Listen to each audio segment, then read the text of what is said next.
This is the 22nd season of Bass Talk Live. BTL is presented by Bass Cat Boats, Strike King Lures, AFTCO, Pro Guy Batteries, Spro, Gamakatsu, The Bass Tank, Beatdown Outdoors, and Sunline. BTL coming at you.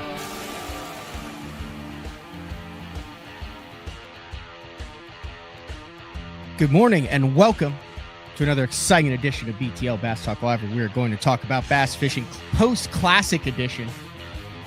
I was in Knoxville for the past week watching the first Bass Nation qualifier when the Bassmaster Classic since Brian Kirchhoff did it back in the summer of 1994. I'm looking behind me there because for the duration since I've done BTL right here, the Brian Kirchhoff fish whistle, I got that. His father was selling those, and I believe the 97, the 98 Classic.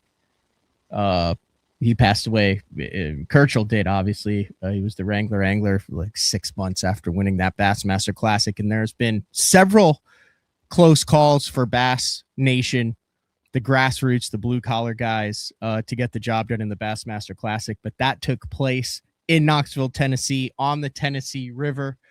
22-year-old Dylan Nutt, he pretty much blew the field away.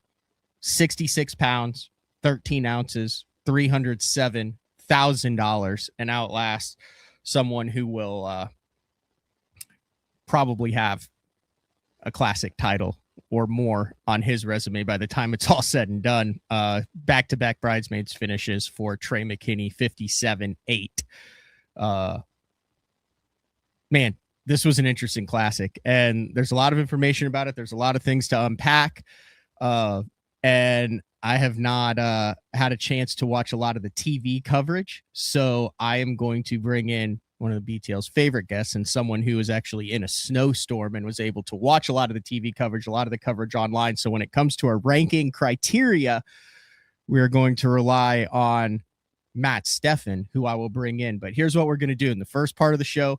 I'll bring Matt in, and we're going to be ranked. Well, we'll bring Matt in to see the criteria for the rankings. What's up, Matt? Happy St. Patrick's Day.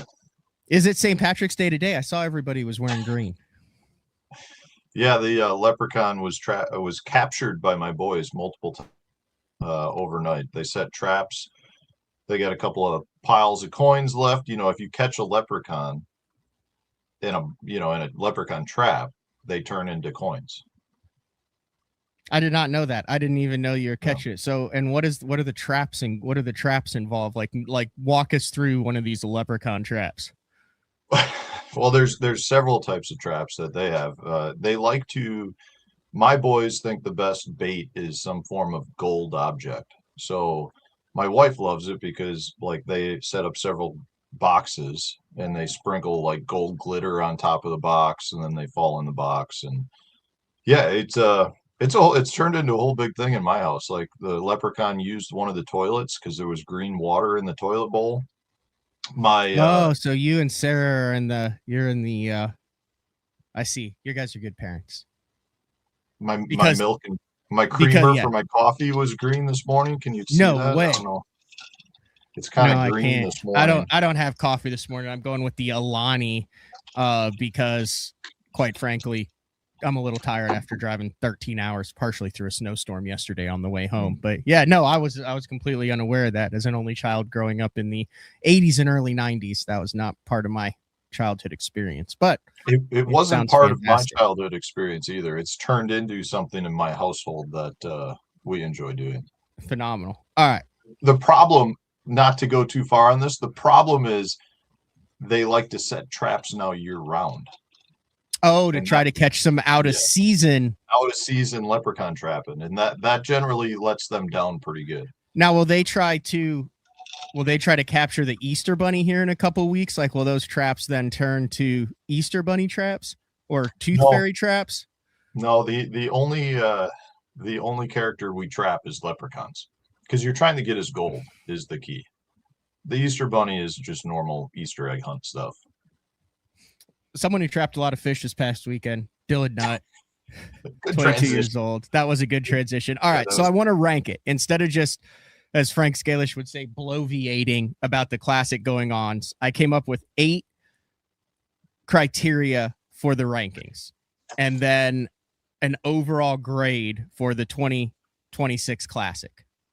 I have, and I would like your opinion on these if I'm leaving out anything. Dang it, I just broke another pen. There's not a single pen in this house that has, or this studio that has, which is also in the house, that has all of its components together. I have the venue. I have the actual tournament fishing, the weigh-in, the TV coverage, the online coverage, the expo, the fan experience, and the cost, which will then lead to an overall score, which based on you can't grade the expo because you weren't at the expo. I spent a lot of time at the expo, meant a lot of, I guess you can, because you I can saw say a lot what of was it on there. TV. Yeah, phenomenal. I mean- so here's the other thing. Legitimately hundreds of BTL shirts, hats, hoodies at the Bassmaster Classic Expo. Met so many incredible listeners. I have included the link in the bio. After I'm done with Matt Stefan on the show, I'm going to let him go because he's got some stuff to take care of a little bit later on this morning. If you log in now, the link is out there, but you'll just sit down in the queue for the next hour until it's ready. I'll say, hey, you can jump on. But the great BTL sponsors, along with my wife, who now mails things out on a regular basis. If you jump on and give, if you were at the Classic, if you covered the Classic, if you had opinions of the Classic, how it went down, your thoughts on the coverage. I had Gamakatsu. I don't know. Are you a big ceramic scissor guy, Matt? Have you messed with the ceramic scissors yet? The ones that look like toy scissors? No, but these aren't these like are the actual. ones- these are the ones I love. Okay. The fisters. ceramic scissors are phenomenal. So I had Gamakatsu after I had Ted on from Gamakatsu send me some ceramic braid scissors.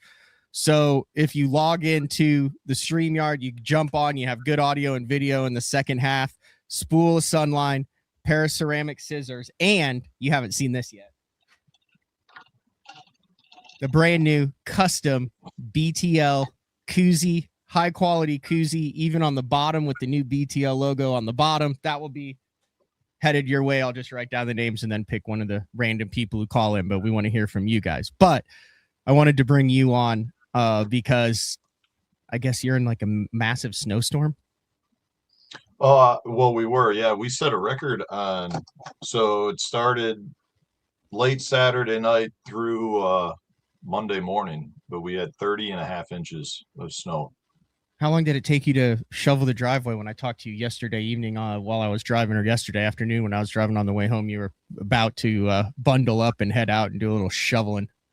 I'm not done yet.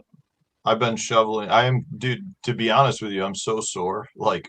And it's not generally when you shovel, like your back will get sore. It's actually my arms are sore because it's like I'm shoveling at a higher level, picking up, and then you have to throw over a 6-foot pile of snow already. So like it's a lot more upper body physical, but no, I'm not done yet. You know, I was hoping that we would wake up in the morning and there'd be like 5 or 6 inches, which is what they were predicting. And at that point I could clear everything and keep up with it.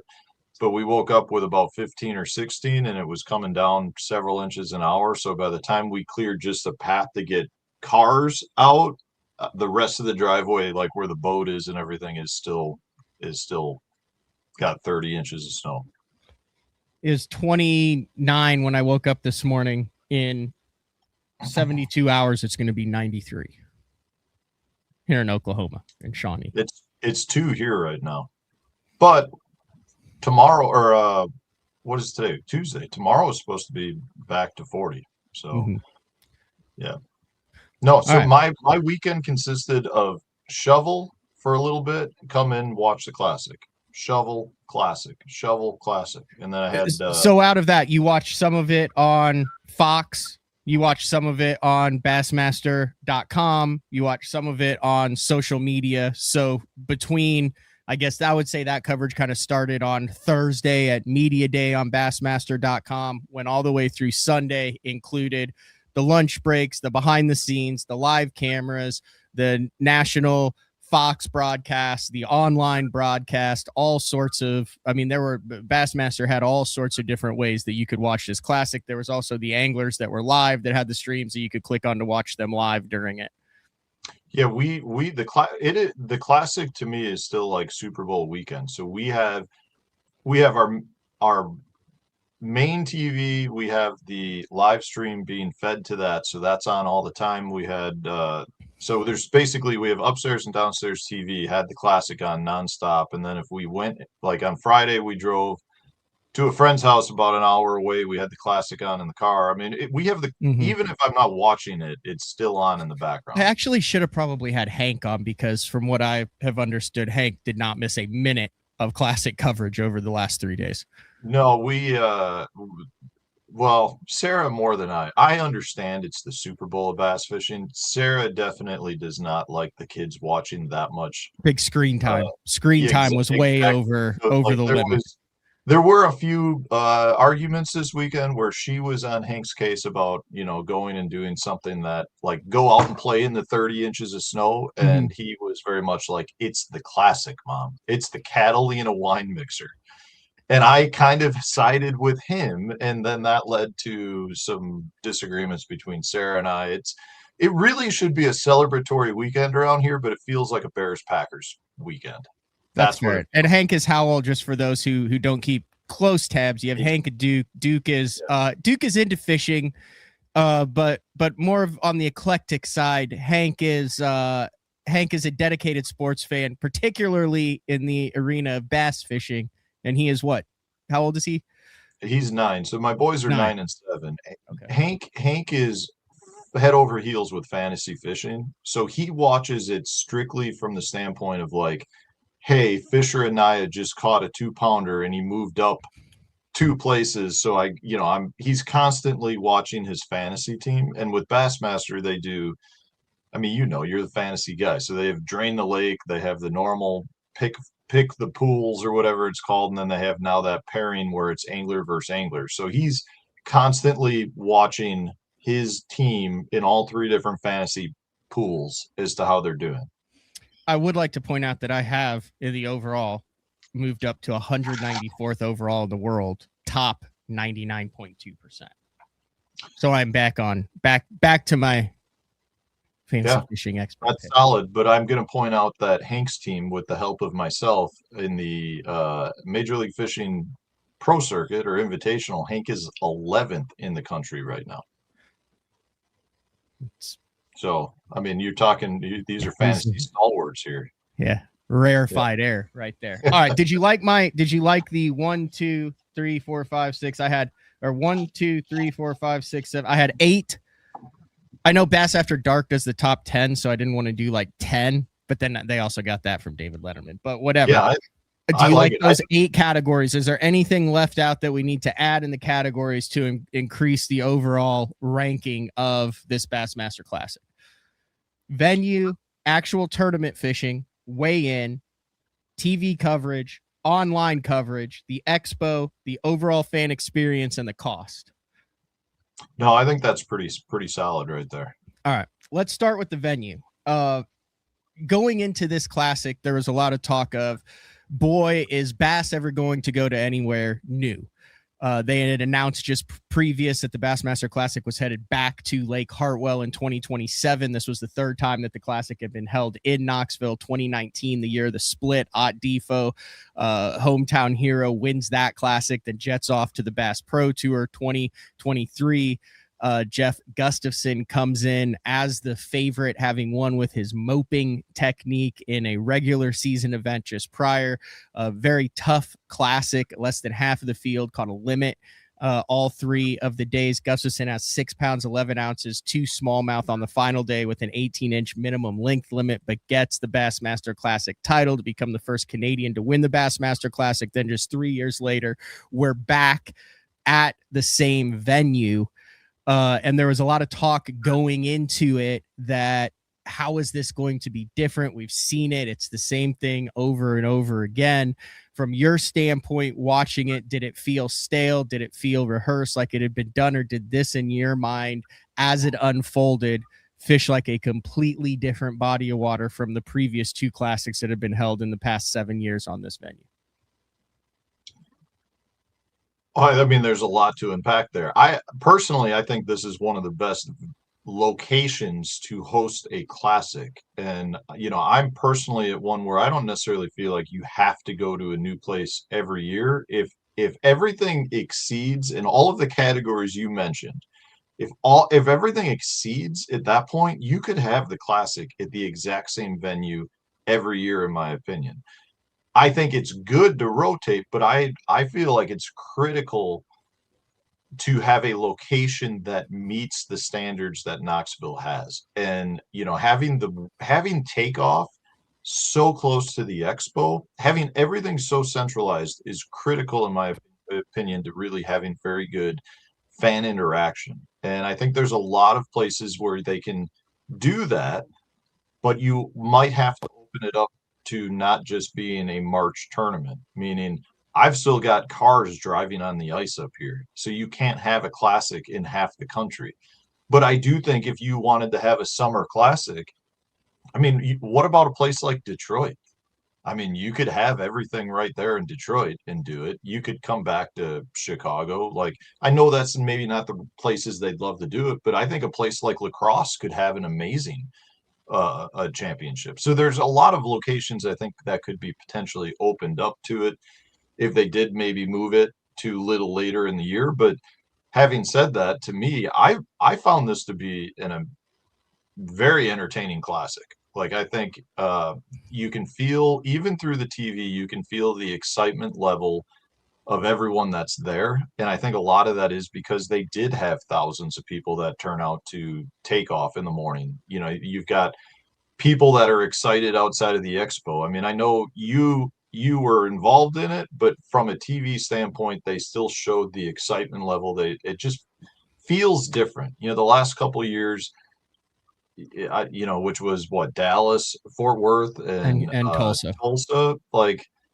I think as soon as all of a sudden you start asking the fans to potentially have to travel longer distances to get to everything, it puts a damper on the overall experience. Knoxville is the perfect venue to host a Bassmaster Classic. There are the biggest takeoff crowds at the Tennessee River. There are the biggest expo crowds at the Knoxville Convention Center, and there are the biggest weigh-in crowds at the Thompson Bolin Arena. You are also then within walking distance of a plethora of fantastic restaurants, from $5 a plate Subway, Chick-fil-A to $150 steakhouses, all with parking one time in the morning or walking out of your hotel room. There just aren't many places in the country that can provide the venue for fishing, where you're talking largemouth and smallmouth and spotted bass on a river with 2 lakes, within walking distance to the expo, within walking distance to the weigh-in, within walking distance to dinner, with the ability to stay all confined in that. The anglers are there. They're not staying a long way away. The people are there. The Uber rides are less than $10. And I talked to more people at this that said, oh yeah, we were at we've had a long day because we went to the takeoff. Then we jumped on a free trolley that took us to downtown, where we ate breakfast. The expo opened at 11. We've been at the expo. Then we jump on the trolley that takes us right to the weigh-in, and then we walk back to our car. There's no really other place in the country that has all of that. When it comes to the classic experience, I think Knoxville is one of very select places in the country that has the even infrastructure and ability to do that. I respectfully disagree. I think there are a lot of places that fall into that category.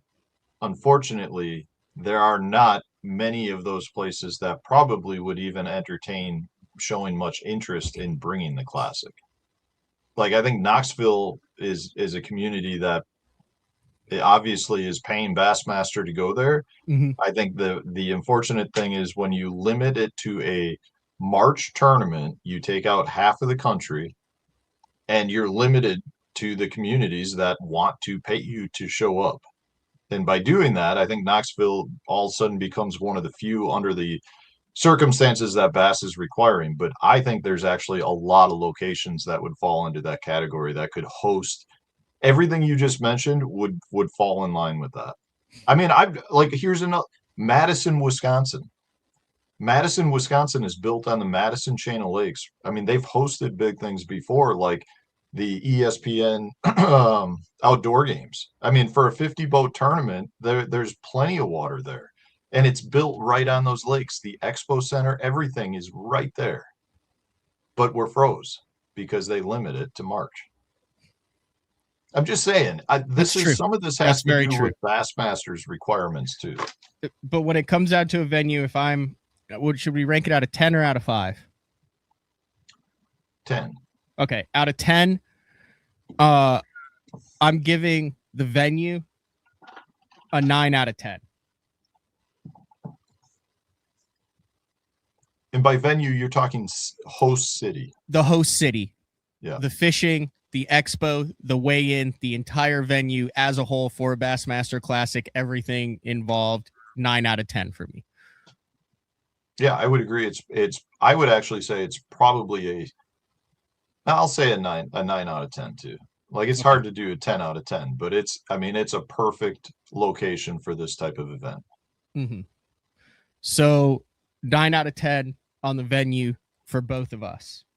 Now, I think we need to talk about the actual tournament fishing that went down, because a lot of this, the TV coverage, the online coverage, the fan experience, all of that has to do. I mean, this thing is focused around a tournament, a fishing tournament. And in the previous 2 classics, we've seen a lot of homemade balsa baits, chatterbaits, flipping, pitching, docks, river adjustments, that moping technique with Gussie, but even around that with what we had with, Schmidt last year in second, there were a lot of different things going on that primarily played out in the Tennessee River. This year was quite different if you watched it. There were some big largemouth that were caught out of the actual river, but a quick look at the deep dive app as you went into this tournament shows how quickly, and with their new satellite imagery, I think they actually crashed the deep dive app on Bassmaster when they started showing it, when they could show the mud that was coming down that river. Yeah. You had the Brandon Lesters and the guys who decided to stay in the rivers that had to make a lot of adjustments, cold rain coming in the night before, really cold temperatures. As a result, Tellico and Loudon, which fish more like lakes, clearer fisheries, predominantly played in this. If you look, Dylan Nutt, Trey McKinney, Uaoki, Easton Fothergill, JT Tompkins, those top 5 guys, it was a lake tournament that they had to run the river to get to the lakes to then fish in it. So the actual tournament fishing for the mostly the top 5, a lot of the guys in the top 10, you saw Drew Cook use some interesting stuff. Justin Atkins, Jordan Lee caught some big fish cranking. We're just doing the top 10. Dakota Ebear, a lot of minnow, but we had predominantly minnow fishing is what dominated. Minnow, jerkbait, live scope fishing is what predominantly won this event, particularly in the top 10. What were your thoughts watching it on the actual tournament fishing in relation to the biggest tournament in fishing, the Bassmaster Classic? So are you, just go back what your little spiel there, are you saying that it was forward facing dominated because of the weather conditions? No, I was just saying how it played out and what it was. I don't know why or how. I'm just was giving an overview predominantly of kind of how the tournament played out, and then I would like to get your thoughts on how you thought the Tennessee River, Loudon, and Tellico fished, the actual tournament fishing, take in enjoyment, fish size, catch rate, diversity, the whole 9 yards. Yeah, I mean, obviously the fishing was significantly better than the previous years they've been there. Then in the years past, it was if you could catch a limit each day, you were probably having a pretty good day. And I realized that the conditions were not necessarily great in the previous classic, but overall the weights were significantly better. I do know that they've had a pretty good stocking program that's been going on there, where they're putting Florida strains in. Ultimately, to me, the biggest thing is just the number of smallmouth and the good size smallmouth, where I think that those fish have probably always been there. They just haven't been as catchable as they are now with forward facing sonar. In the previous years, it's been, hey, if somebody wants to commit to smallmouth and they go out and catch 5 or 6 in a day, they're going to have 15 to 20 pounds. So those fish have been there. They're just hard to target individual fish like that. Uh, so to me, I don't honestly think it's like all of a sudden the fishery has exploded and become that much of a better fishery. I think there's better tools at the hand of the angler that's allowed us to do better. And I do think if you were to look at a lot of the anglers, the shallow water kind of largemouth guys, they still struggled in this event. And I know, again, the weather conditions were not great for that, and that probably hampered them. But ultimately, to me, I think that this has more to. I think the fishery is probably a little better, but I think ultimately a lot of it just has to do with the use of forward facing more than anything. And I know it was allowed in 2023, but that was 3 full years ago. And I I would say that the technology, I would say the use of the technology has improved dramatically from an angler standpoint. So, even though it was a 2023 classic and we did have that technology, I think it was a bigger factor in this one because we understand the tool that much better.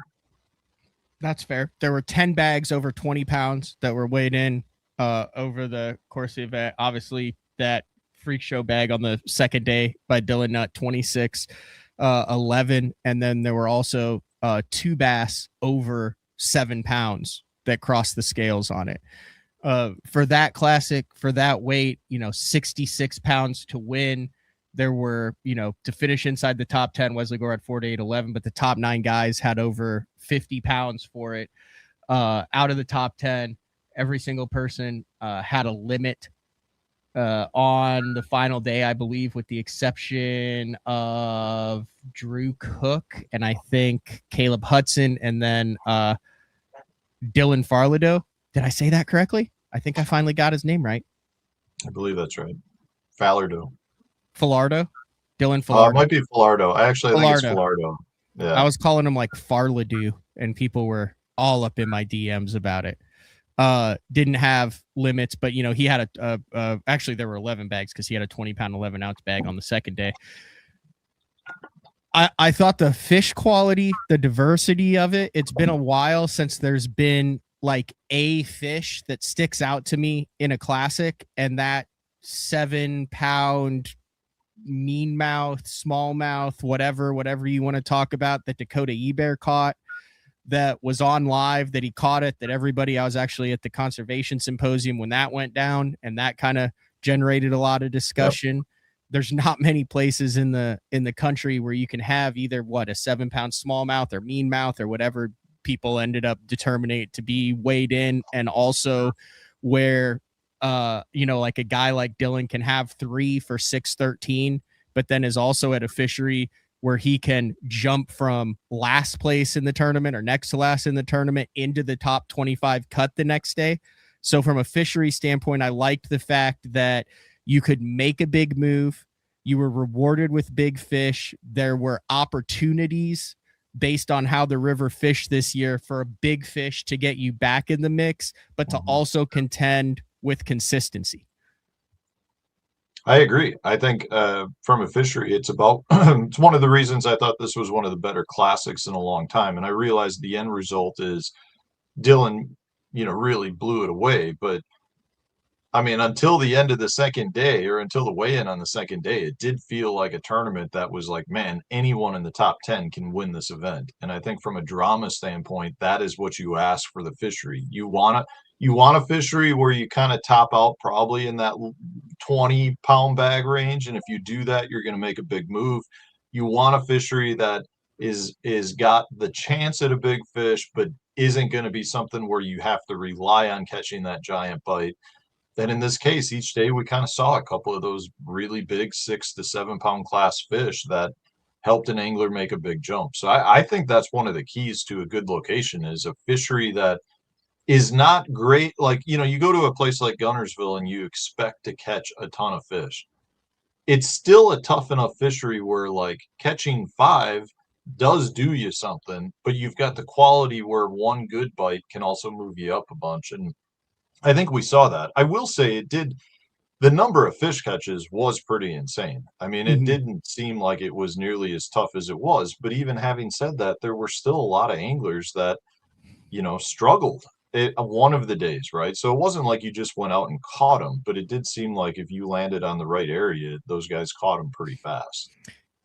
Diversity, as I go back and I do this, yes, a lot of it was forward facing sonar dominated, but as you watch the anglers fish and as I was on my way home and was catching up on the baits and the techniques and how they did it, it wasn't, I thought that it was better than the 23 Classic, where it became pretty evident early on, like that there was one little section, like where it was going to be one with a specific technique on that. You had jerk baits that were in play. You had the koikis that were in play. You had various different minnows. You had guys, that were catching them throughout the two fisheries. You had guys that were mixing it up between Tellico, between Loudon. You had Polinick that was catching, 5-6 pounders that were cranking mud. You had guys that were able to kind of make a run at it. We saw Drew Cook and I believe what he was doing with the jerk bait and things like that. So while it was one, I guess, with a strategy in a particular area, I enjoyed watching how Dylan and Trey and you and Easton and JT and Atkins fished differently while similarly, particularly in something that I think is becoming way and way more important that we didn't realize that we used to say, like, well, you can use forward facing sonar shallow. This wasn't a tournament of see a blob, cast at it. And it's like, in my opinion, there are tournaments, and I think you would agree with me, Matt, where like you're just casting to a blob. And if you can hit it at 70 feet, you're going to catch that fish. I think this was really technical scoping with the shallow, with the drops, with getting these fish to commit. It wasn't just get there and you're going to catch them. There was a tremendous amount of skill involved, and you could see why these guys are the best in the world at it, because they were not just catching obvious floaters. They had to find them, work for them, and then figure out how to trigger those bites. And it wasn't large schools of them either. It was ones or twos, and they would each have several key chances throughout the day that they knew would make a difference in their tournament. Yeah, this was not a floater event. I mean, I think there were guys who caught some floaters. There were, again, not being an angler, it's hard to talk specifically about what they saw, but based on what I gathered watching all of it and hearing a lot of the commentary, it seemed like, there were floaters to be had, but the floaters generally were not the right quality fish, which is not unusual for a river system. It did seem like a lot of the fish were coming off of isolated targets that were not being spotted. The fish was not being seen, the target was being seen, and the target was being fished, and the fish were coming off of the target after making the cast to the target. So it was more technical. And anytime you're talking about river, and I realize it's still lake-like, but there was current pulling through that lake pretty good at times. In those instances, those fish generally pull tight to the bottom, and you're not looking for the fish. You may look for little bumps on the bottom that tells you there's fish movement there, but generally speaking, they're fishing the structure and getting the fish to come up off of that. Now, in a lot of the instances, if they were out of the current, the fish are still moving around, swimming the bank or whatever, and you can see the fish. But this was not like I'm going to go out in this creek because there's bait balls everywhere and just scope around looking for bait in the cover. Mhm. This was definitely more technical, which is why you saw a lot of the, world's best forward-facing anglers struggled still. It was not like everyone went out there and just bashed on the fish. There were, I think, right areas to be in, and there was also I think a lot of these guys had to really figure out how the fish were positioning each day as the current changed. It's interesting if you listen to what Dylan said, how he caught him. He said, this is a quote from him afterwards. He said, I was fishing anywhere from about 1.5 feet deep to 8 foot deep. I did figure out a pattern this week. He added, it kind of progressed throughout the tournament, catching smallmouth on pea gravel banks and things like that. The exception was on day 2 when he caught his biggest bag in the back of a creek that included 4 largemouth, the most of any of his 3 daily limits. So it was definitely a mixed bag, back of the creeks, out, up. He said they were set up essentially their spawn. He said, I was just in an area where there were a lot of the big ones. There were a lot of areas out there like that, but not many of them have fish. It was a lot flatter than some of the other creeks. There were a lot of shoals in there. It just seemed like it was almost its own little lake in there. He also talked about how he put in a solid month of practice. Time on the water made the difference for Nutt. His pre-tournament preparation began as soon as he qualified last fall, but he ramped things up dramatically during the pre-practice period before Tellico and Loudon went off limits. I spent a month up here fishing every day, just trying to get as much of an advantage as I could, he said, and it paid off. That's how, this is the top level of bass fishing, potentially a once-in-a-lifetime opportunity for that. And I even saw some people in there. He said, Mike, well, some people have lives and actually can't practice for 3 months straight. Totally agree. But we're talking about the top 56 in the world right here that qualified it. This was his job. This was his opportunity. This is what he did. And with the magnitude and the 300,000 on the line and what all comes along with it, I think that was a smart move. We've seen that done. It's not like this is a new thing. We saw what Kevin Hawk did on Lake Lanier when he won on a drop shot, the Forest Wood Cup. He had brush piles. He rented a place up there for like 2 months and put 60 days straight in when he won the $500,000. This is something that is a strategy that has been employed as long as the off limits have been in place like that. It's our job. It's what every one of those anglers probably should do that. The reality is, because of other commitments and the expenses involved, anglers choose not to do it. Whether that's the right decision or not, that's up to each individual angler. But the reality is, you can't fault somebody for putting the time in. That's what every one of us should do. We all, it's one of the things I feel most guilty about as an angler is not making the trips to pre-practice as much as I should. And part of that has to do with having a family. Part of that has to do that, I live in Wisconsin, and if I want to go pre-practice, say on Sam Rayburn for the last open event, it's going to cost me double what it would normally cost. And the reality is, if you cash a check, you're still losing money at that point. But for a tournament like the Classic, that is a life-changing event. You cannot fault an angler for putting the work in. Like, that seems odd to me. And I realize, there's off-limit periods, but even having said that, he could have been one lake down and still practicing. Yeah, you're not fishing the same lake, but you're still getting an understanding as what's going on with the fishery. I don't know. I don't fault anyone for doing anything that's within the rules. If they're playing within the rules that every other angler has the same ability to go and do, but chooses not to do, that's all fair game, in my opinion. When it comes to giving a grade, a ranking, the actual fishing portion of this tournament, we talked a lot of positives. On the negative side, I would say leading into it, I did a preview with Dave Rush, and I think, I picked Dylan Nutt to win and Trey McKinney to finish second down in the lakes, forward-facing sonar with a minnow with predominantly a smallmouth with a mixed bag and a couple of big largemouth mixed in. I think if you did your homework and like you kind of knew how this was going to play out with what has evolved over the past 3 years and the past history on these fisheries, and especially if you paid attention to what these guys were doing in pre-practice down there, that would be the only downside, is there really wasn't any wild cards in it. It actually kind of played out exactly how a lot of the people who were in this tournament, who talked about it beforehand and who covered it, thought it would play out, where it would play out, with the players who you thought it would play out. The only thing was some slightly bigger weights than potentially anticipated.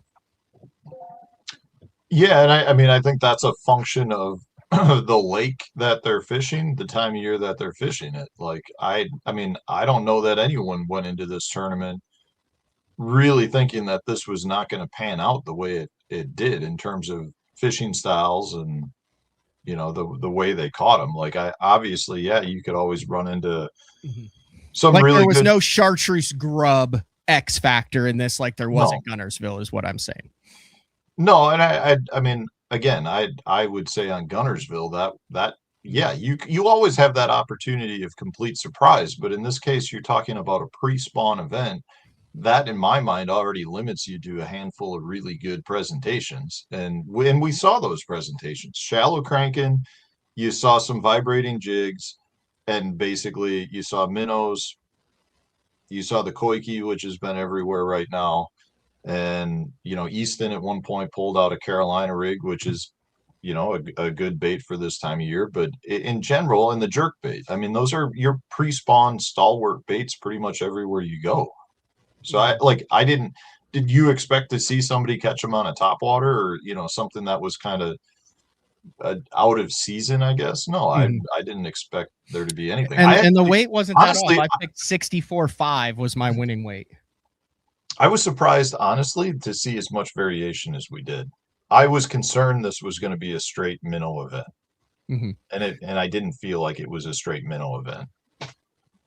Let's give it a ranking, and then we'll take a break. And then when we get back, we'll get into the heart of it. What 99% of the guys got to see. Your thoughts on the weigh-in, the TV coverage, the online coverage, but a ranking from the actual tournament fishing in this out of 10. What are you giving it, Matt Stefan? Man, I mean, I thought overall it was pretty solid. I would say probably an 8. I mean, I was pretty satisfied with the fish catches. I also love the fact that you didn't know if it was going to be a largemouth, a smallmouth, or a spotted bass, or, you know, meanmouth or hybrid, whatever they're classifying the fish as, genetically different smallmouth. But yeah, size of the fish was great. I mean, you could probably go up to a 9 even. Like, I like the fact that it's not a bunch of little fish. I like the fact that there's not too many big fish, and the variety is really good. I'm giving it a 10 out of 10. You had a freak show fish that you didn't know. You had multiple species play. You saw 6 pounds smallmouth / meanmouth, whatever. You saw 6 pound largemouth. You saw guys walking big fish around the boat on bait casters. You saw guys that were casting to them with minnows.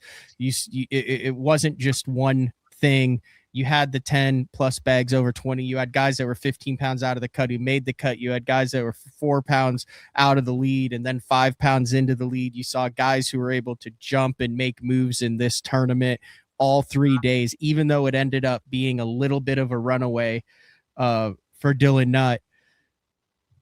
I don't think that the way the fishery set up and how it changed every day and the adjustments he had to make. I mean, Trey McKinney, if you look at what Trey McKinney did in this tournament, you know, Dylan went 19-5, 26-11 in 2013. Trey McKinney went 16-10, 18-13, 22-1. I mean, you look at that as if you're starting and progressing every single day. Like, to me, that's a great fishery. I gave it a 10 out of 10. If Dylan doesn't catch that freak bag, and I don't know that place well enough to know if it pumps out 30-pound bags, but that's the biggest bag I think I've ever seen in any of the events they've had there.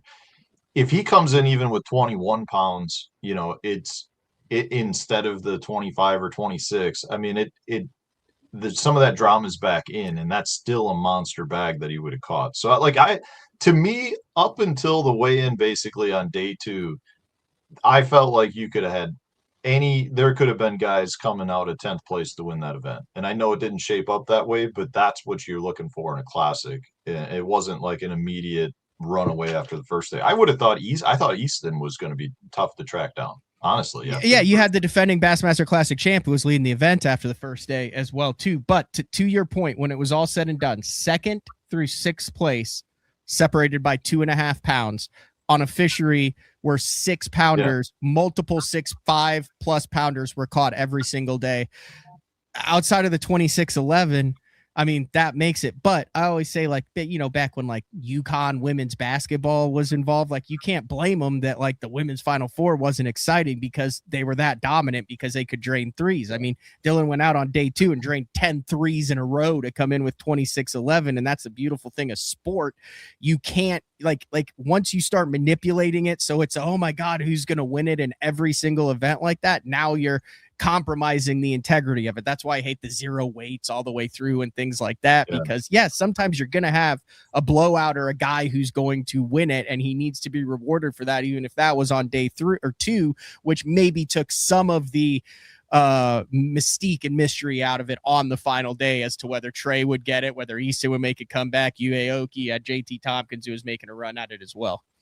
Yeah, it's one of those things too. I felt like, okay, if Dylan did it, there is potential one of these other guys can do it too. Like even though it was a blowout, I felt like there still was a chance somebody would come back. Now, Dylan went out and caught, what do you have, 18 or 19 pounds really quick. So it kind of took some of the suspense out, but I still was like, man, you know, Dylan's caught a giant bag. One of these other guys could easily go out and catch 26 pounds too. And it didn't happen, but it definitely, I would say fishing wise, probably around a 9. Yeah, we saw that in that Tulsa Classic when Christie had the lead, and then Edwin went out and had that 29-pound bag that was an absolute freak show thing. So I mean, when stuff like that happens, it happens in the Classic. All right, we're gonna take a break. When we come back, we'll get into the stuff that 90% of the people who watch it, listening to this, got into. Would like to get your opinion on the coverage of watching the Bassmaster Classic online, on Bassmaster, on Fox, on the online platforms. It's BTL post-Classic show on a Tuesday. I'd like to remind everybody, or announce to everybody too, we will have the Bass Nation tournament director on at 3:00 this afternoon live, a special edition live BTL 3:00 this afternoon. GL Compton, the Bass Nation tournament director, yes, that is his name, GL Compton, is going to be on to talk about how, if you are listening to this, if you fish tournaments, it's basically an information show. I said, I fish the Bass Nation. I'm fishing the Bass Nation again this year. It's kind of near and dear to my heart. He's walking through how you this year can make the Bass Nation Championship in October on Hartwell and be in the Classic, just like Dylan Nutt was, who finished 3rd in the Bass Nation Championship out of La Crosse, Mississippi River last fall to qualify for this Classic. Like, if you are listening, watching the show, like, I'm signed up for them. I'm fishing a couple of them. I know you have tossed that idea around too, but this is the grassroots way. First time since Brian Kirchhoff, and we have Dylan Nutt, 22 years old. I mean, young, but folks, Brian Kirchhoff was 23 years old back in 1994 when he beat the best in the business. This isn't just like, the young kids are catching him because of the technology advancement. Kirchhoff was less than a year older than Dylan Nutt now. And there's some cool comparisons and stuff when we get down to it. It's BTL on a Tuesday with Matt Stefan. We'll be back right after this. The new Puma STS has been redesigned from the ground up. With the angler, design, function, and performance in mind, nothing on this new offering was compromised, and the only thing carried over from the previous version is the name. Based on the Soft Touch series hull that started with the flagship Jaguar, this new model is nimble and performs incredibly well at all speeds with either a 250 or 300 horsepower engine. Featuring a new 96-inch wide-body footprint, this hull measures out at 20 foot 7 inches in length. Industry-leading design coupled with tournament-winning performance. The Puma STS from Basscat. Feel the rush.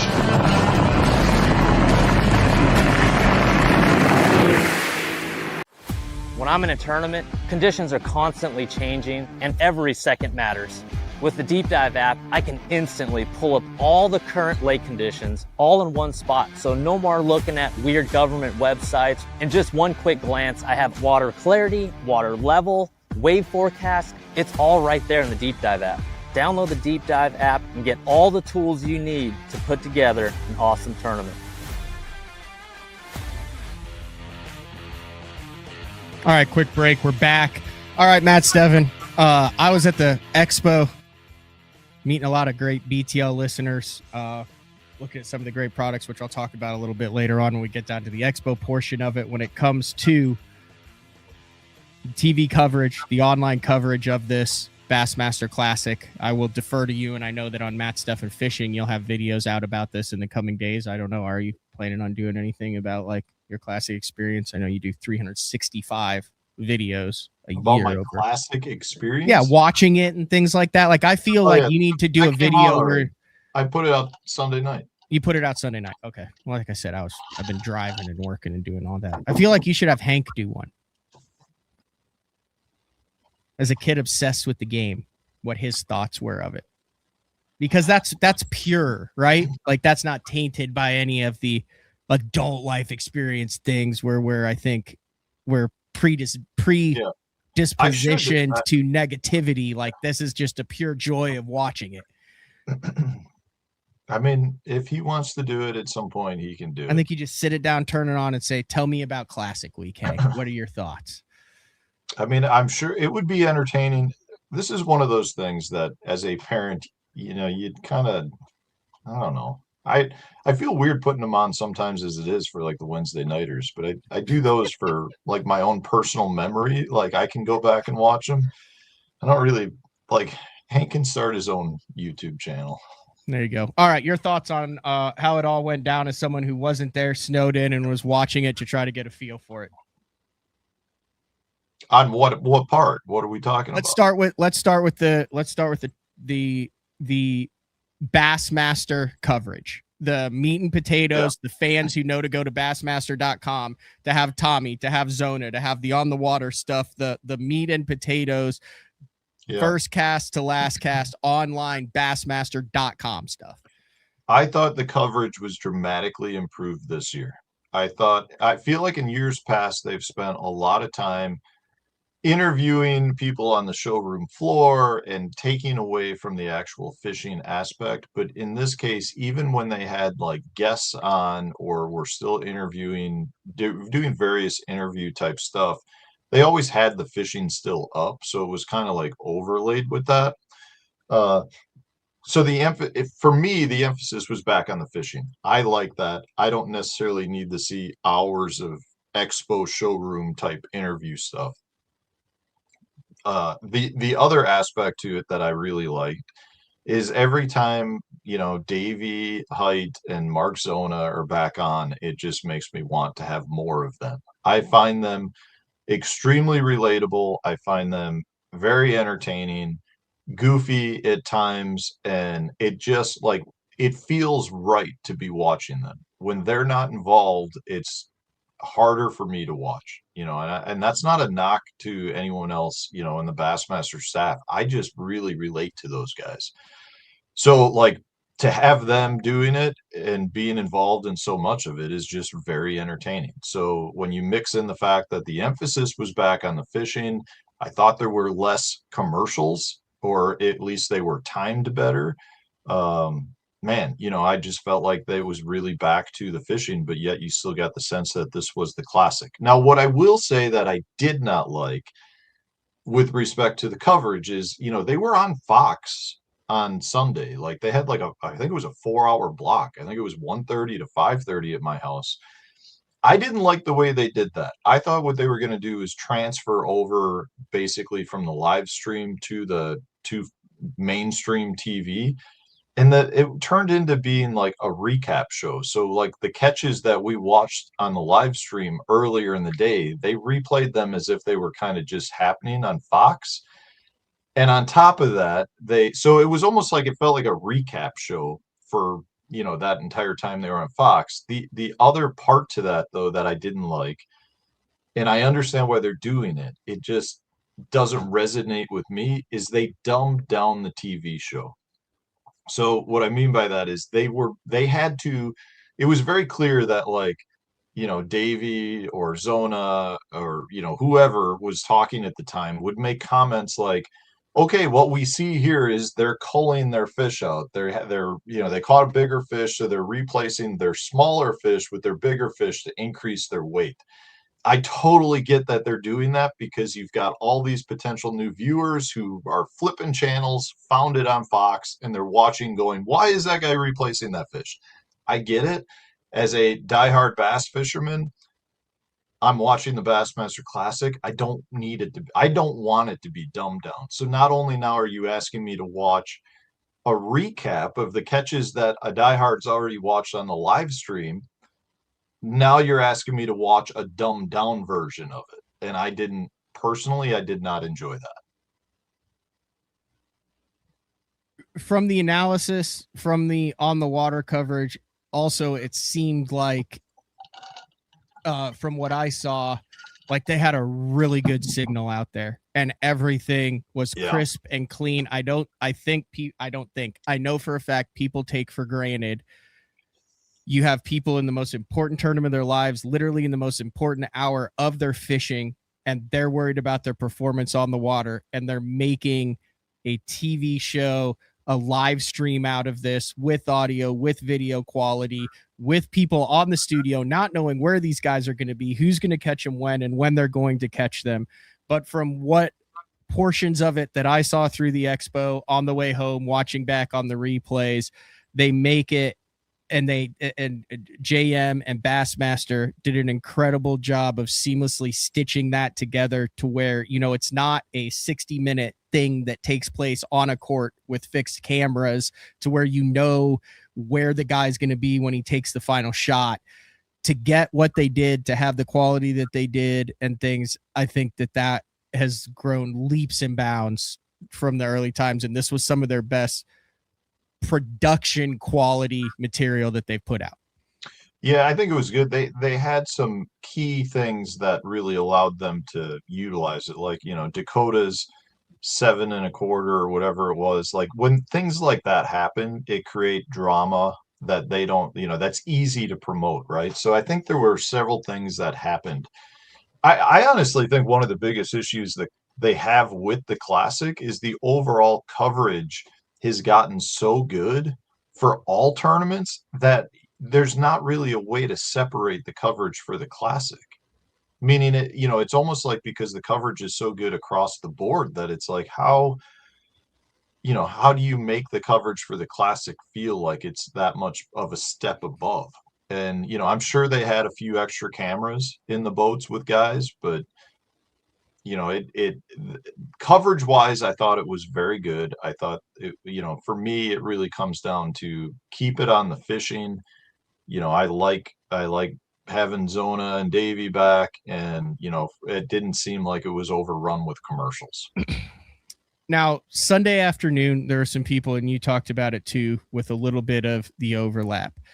And this is a part that I kind of went back and tried to piece together. And I wasn't in their room where they're trying to figure things out. But from the outside looking in, it looked like there was a lot of discussions of how do we want to make people watch the weigh-in, attend the weigh-in, go to the weigh-in, while still covering the tournament on Bassmaster.com through the social media without saying, hey, it's over, that then negates the weigh-in, the excitement of the moment when the fish hit the scales. And there was not a seamless transition between the conclusion on the final day when all the marbles are out there and everybody's trying to catch it to the weigh-in. And as a result, there was not a very clean ending to that Sunday afternoon because they were trying to leave a cliffhanger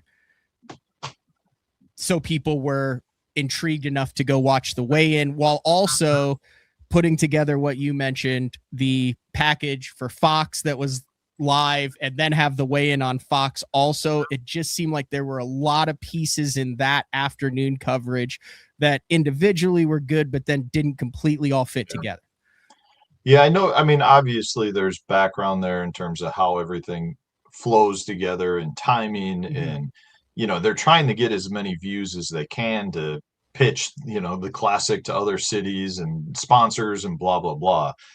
I just personally feel like it would have been way easier just to cut the live stream off when Fox started and then direct every one of those eyeballs to Fox, because that's where we all would have gone. Instead, all of a sudden, with these options, it felt like it was a recap show. You didn't really know what was going on because you're like, wait, I saw this fish catch already. Like it just seemed a little odd. But without knowing the behind the scenes business aspect as to how all that works, it's hard to comment on it because they're probably trying to meet the demands of so many different. Here's where I'm thinking. I don't think that the number of people who watched it live on Bassmaster, I think it pales in comparison to what it is on Fox. So they're sacrificing that hardcore fan who maybe be 5% of the viewing people who would tune into Fox to have a product on Fox that they're like, hey, let's cater to the 95% who don't know to go to bassmaster.com, because when a bowling event, when any of that stuff comes on, I'm not on the professional bowling website or the dirt track racing website watching it and then going to the network on it. I'm just seeing it on the network and trying to figure out what's going on. So I'll give them kind of a pass on that, to where they're like, okay, we'll sacrifice the hardcore people are still going to watch it to try to bring more people in and give them a better overall understanding. And then you also had to deal with the last 40 minutes of the day. These guys are running back in. So if you can take fish catches over that instead of just a 40-minute boat ride from friggin' Telco, now you're adding more excitement in the fish catches to it. Yeah, I mean, it is like I said, it's hard to say what they should and should not do because you don't even know what's possible. I'm just saying from my perspective, the Fox, I would have just directed everyone to Fox if that's a possibility. The other thing, though, that I will say, and I don't know if other viewers ran into this, but with my Bass Track did not really function until the last day. And what I mean by that is I had to refresh the page to get Bass Track to update. And that was really annoying. And I don't know if that was a glitch or if that was on my end or if that was just a simple, hey, we're going to make you refresh to make it look like we got an extra view. But that's really annoying because you're watching the live. They make you refresh and then you got to watch their commercials again to get back to the point where the live fishing's on. And to me, if I had to guess, I'm thinking they're doing it to get extra views. Like that looks like a new viewer coming in that pumps their numbers up. If that's the case, like that's frustrating because in a normal event, my Bass Track always works fine. But the first 2 days of this event, my Bass Track had to be refreshed to get the actual angler stats to be in the right order. And if they have somebody like Hank watching, Hank is refreshing every 5 minutes because he wants to make sure his fantasy team is fine. I will say this. So they kind of kept it under wraps, and then they did the blackout for Bass Track starting at 1 p.m. Yeah. However, the blackout did not work on your fantasy fishing app. So if you were on fantasy fishing, your anglers continue to update with their catches all the way up until the end of the day. So you could look on your fantasy fishing thing and see the guys update. So that was just kind of probably an oversight, which is just, I mean, splitting hairs at this point on it. But I understand why they did that. I mean, you with the weigh-in, you have to create every possible dynamic. It's a catch-22. If you cut it off, you're like, well, why would you cut off the most important last 2 hours that we all want to see? And then if you don't cut it off, it's why would we watch the weigh-in when we already know what happened?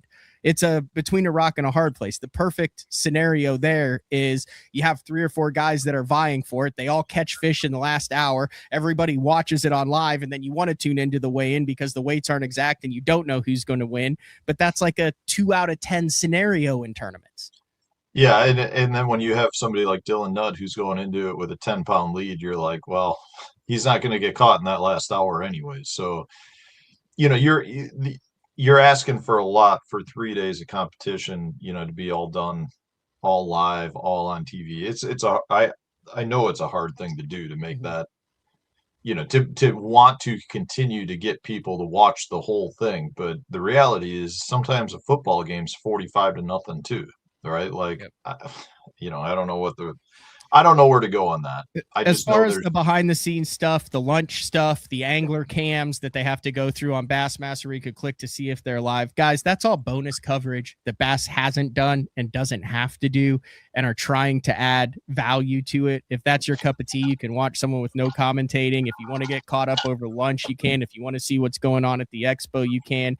That's all stuff that surrounds that main broadcast. To sit there and nitpick it, I just think it's badass that Bass offers all of those different avenues for the different fans who want to see what's different, and also bring in a lot of different anglers, a lot of different people in the industry, give a lot of different people an opportunity to kind of have a piece of that classic week. So I'm all for, more things that they want to experiment with, work on, try to perfect, etc.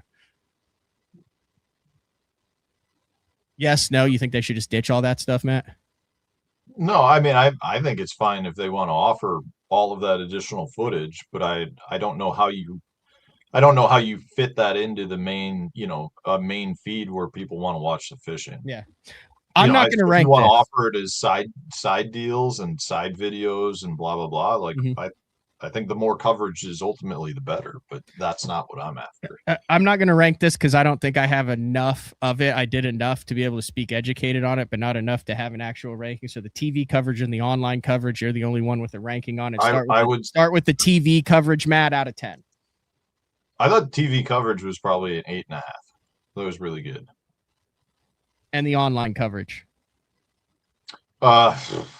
I mean, I would give the online coverage probably an 8. I don't know if there's a separate category for like the website itself, but I did think there were some glitches that I thought were questionable. Still going just overall the whole thing, 8 out of 10. Yeah, 8 out of 10, which is pretty good for me because the last several years I've been a pretty good critic of live streams. Okay. The weigh-in. Now I can't talk about this on the final day. I went back like 4 or 5 years ago and did the average. The average final day weigh-in has been over 3.5 hours long. Yeah. It was like an hour and a half this year. It's supposed to start at 4. I know we talked about this online. Bass has listened to the people when it comes to getting these guys off the stage, their message across in a timely fashion. Yep. Yeah, dude, it was brutal. The last several years have been brutal. Like, I can't sit here for 3 hours and watch guys weigh in and then tell their, thank every sponsor they have on stage. And this year every day was much better. They still were able to let everyone talk. People got to say what they wanted to, but it wasn't like, some anglers just don't want to talk. They had a bad day or whatever. And, I know they should, but there's no reason to sit up there and ask 5 questions from an angler that doesn't want to talk in the first place. Give them their moment. If they don't want to take it and run with it, kick them off the stage. That's what I say. Keep it moving. Great moments. I thought Mercer did a fantastic job. It's hard to believe. I think his first classic was 2011. KVD shots that are on number 4. That one. I don't know which was his first. I mean, I think this was his either 15th or 16th Bassmaster Classic. I think he does a great job at what he does. No, there. It's been more than that. I think, actually, 2011 was his first Classic. It was the KVD shuts the door on number 4 because he had won, I think, the previous year, and that was Keith Allen. Okay, I think he said at one point that his first Classic he attended was Chicago. Right. So that may have been attendance, not in attendance. Yeah. Coming out with the fire, it was really cool. If you understand what he does, obviously you have like the mayor of Knoxville there and Kane and some of the other references. Like he does some really sneaky stuff that pays homage to guys. It is difficult. It is really difficult to try to take guys who are 20, 21, 22, who you don't have a big history with, and make it exciting, because you can't be like, them and love them. It's like, you have to do it, the nicknames, the way he's done it, the way he moved it around here. the way that Bass did the weigh-in, because they have to keep their sponsors happy. They have to have those things that go around where the guys are throwing it out. And if someone's paying X amount of money, they want to have a big part of the weigh-in. There's a lot of people in their ears for it. And this year there had to have been discussions behind it that said, no, we're shutting it down, guys. This is what you get. Take it or leave it. We're keeping it to X amount of time, instead of, okay, we can do that. You can do this, and we can have this casting and that deal and all this. And it's a 4-hour process. They had to make some tough decisions to get it down. I applaud Bass for that. I give the weigh-in for all 3 days on this. I give the weigh-ins and the attendance at the weigh-in and all of that I give that a 9 out of 10. Yeah, I mean, they definitely sped it up great. The best moment for me on the whole thing was something that I don't even know that it got caught much. I don't know. I haven't even seen it talked about. But after the weigh-in, after the interviews, Dylan's brother Carter came out and gave him a big hug, and he was bawling. Like, that was the best part about it to me, was just seeing the emotion behind it and just, imagining the experience, especially to celebrate it with your brother who just won the college event the day before. So like, that was a cool thing. The only thing I would say with respect to the weigh-in that I think they've lacked the last couple of years, and I'm sure there's safety measures with this, but it's not like it used to be when, Van Damme wins and there's flames and fireworks, and like, now it's like, go stand here, we're gonna dump some confetti on you and be done with it. Yeah. That part seems a little anticlimactic. Light, yeah. I but also overall, wonder if there's like some nostalgia back when it's like you're watching it younger and it just seems bigger than it actually is. Because they had fire and they had the smoke, but they had fire at this one? Yeah, like when Mercer came out on that like final day, it was like on the side where he was like standing there like that. But yeah, in the front of the stage, it was not as. But then I also know that they've had years where they've done that, and then every photographer is like, cool, I had no lighting and there was so much smoke and crap that we don't have any usable photos of the actual moment where the guy's like lifting it. So I think that part of that was, okay, the very first time when we get it, we're going to get it so this stuff can be etched, and then we're going to dump the confetti, and then we'll try to get the moment. But I agree from that fan standpoint. Like, I just know, as being behind scenes, like in that world for so long, everyone would come backstage and be like, cool, I have 0 usable photos for our sponsors, for our websites, for anything, because it just went from who's going to win to a freaking rave. Yeah. I mean, I would probably say, like, weigh-ins to me are not like the most entertaining thing, but I would probably give the weigh-in an 8.5. And I think the fact they keep it shorter actually makes Mercer better. Like, because it's not like you're trying to draw teeth. The one question I do have for you, since you were there, did they change the layout of the floor? Like, it seemed like it wasn't as long as like to get the guys up. Like, I like it when it like is like they're in there and have a lot of time. It was just kind of like a vroom, you're there. But did they do it for that, or did they condense the crowd? I feel like the way the layout was done made it condense the crowd too. So I'd be curious to know, attendance wise, if the attendance was really good or not. Yeah. You mentioned the brother thing. I'm an only child. I actually have these pulled up. This immediately reminded me of the 2012 Classic. So I don't have any relation to that, but it's very rare in this world that you see someone else who is 100% genuinely thrilled. Like, okay, like if you win an Open, Matt, like, I'm going to be there. I will be genuinely happy for you. I am not going to be sobbing, jumping up on stage, hugging you when you win. But I'll be genuinely happy. But to watch those moments of uncontainable joy for someone else that you know what they've been through and you're connected to them reminded me first of when Bobby Lane preemptively rushed the Classic stage in 2012. Do you remember this? I do. Watch, I pulled it up. So this is when Chris Lane won the Classic. I don't think we have I don't have audio on it, but watch, he's got Greg Vince in there. This is crazy. I went back and watched this. So 2012 was the last time a brother rushed the stage. I mean, bull rushed it. Here it is. Fish go on the stage. Vincent realizes it. Chris wins. Boom. Bobby Lane. There he is. Like, look at that unbridled joy on that. And then Bobby's like, oh, crap, I got to get out of here. It's just fun. And then you compare that to, and it was a little bit more, they kind of had it a little bit more bridled, but when Dylan did it, like, it's cool here. Like, he's kind of taking it in, and here comes the family, and watch, I think Carter come out. Look at him, dude. The guy's like sets down the Bassmaster Classic trophy that he just won. The Bassmaster for a bear hug with his brother without hesitation. Screw the classic trophy. This is what's important.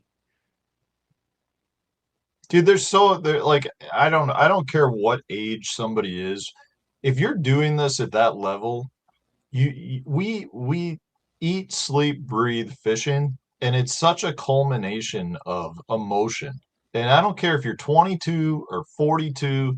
I mean, when I won lacrosse, it felt like such it's just like you give up so much to do it, even at a young age. I mean, these kids have been doing it for probably 10 years. You know, they've probably missed out on a lot of school functions and friend events and family events to do it. And it's all by choice, but there's a release there that just feels amazing. All right. What was your ranking on the weigh-in? I would give it an 8.5. All right. Sweet. Expo. Were you watching it? Was there anything that you got from online about the Expo? Yeah, I mean, I can't talk that much on it here. It looked like the show was packed. It looked like there were a lot of vendors there. I have had a lot of individuals leave comments on my social media stuff saying that they were very disappointed with the deals. Like, there was a lot of product. They weren't walking out with the same, deals they had the previous years, though. 100%. I noticed that the Expo did not have nearly as many 3 rods for $99, bargain bin plastics for $1.99, crankbaits 3 for $10. There were a lot more high-end classic run only colors, swim bait stuff, specialty things that were there, more higher end booze. There weren't the amount of get a big giant bag of stuff for $100. I personally think that has to do with because you can get that online now. I mean, back in the day, the only time you would have that, it'd be a classic blowout. You would go there, oh, you're going to be able to get 3 packs of Power Worms for $6. This is the only place I'm going to be able to get it. Now they can run specials. They can do all that. But it's the KGB swim baits, the special coating on the Spro baits, the Koikis that'll only be available. There were a lot more higher end. You can only get this color, this run, this, like, here. I got a couple of these things, like, so, and not a sponsor or anything, but I'm a Robo Worm guy. So, like, Michael Neal did a special classic run of Tennessee Sunrise Robo Worms. Ooh. I've seen. That's a color you're familiar with? Or is that different? It's different, but similar. But so, like, that was where, like, did I go there planning on buying any Robo Worms? No. But when I saw that it was a classic only run of the Tennessee Sunrise in a color that I like, I got it. Yeah. Like, you had, and these weren't really for sale, but you had a lot of bait drops that were there that instead of using iCast, they use, like, the Bassmaster Classic, like the new Great Lakes Finesse Spy Bait with the hook on the top that like locks in. That's a little bit smaller with the real colors and stuff like that. Like, I got a sample of that. We're gonna have the guys on from Great Lakes Finesse later. You had a bunch of, like, one-off guys. Like, I went by, like Juice's Jigs had his stuff there. This was the glide bait that I got, a little custom run color of the Willie Pete's in Flizzard. Like, look at that. Uh-oh. I don't even have this out. I'm fishing this one. So, oh, God, that's totally through the AFCO shirt. Wouldn't that would have been amazing if you just got yourself in the gut. Yeah. But, like, really a lot of really custom cool things that were at the Bassmaster Classic Expo as opposed to it. That's the one my buddy Kyle Cordiana is always telling me about. Yeah, you can I don't actually have one like yet. I need to take get the one. top out and then put weight in it. A lot of guys are scoping with it. But a lot more details on that. The expo was packed every single day. The vendors seemed extremely happy. I talked to guys after Friday who were like, cool, we covered all of our expenses. We went out to dinner. Everything is freaking gravy from here on out. It seemed like even though there's like a little couple pinch points in there, a lot of people were buying. I give the expo a 9.5 out of 10. Do you want to rank that, or you weren't there enough? You're not going to rank No, I that? won't rank that. Yeah. Great expo. A lot of legends there, a lot of meet and greets. I know the BTL listeners and stuff that were there to meet Frank Scalish, who gave away 400 of the color number 7s that he signed. That was a 10 out of 10. It's really cool connecting with the guys and listeners. A lot of people from Indiana this year. Didn't realize Indiana was so close to Indiana was so close to Knoxville there. Fan experience. I'm a fan of this. You're a fan of this. We can both rank this overall. What would you give your overall classic experience as someone who knows what it's like, but watched it and was part of it from Wisconsin? Yeah, I mean, I would give this one probably an 8.5.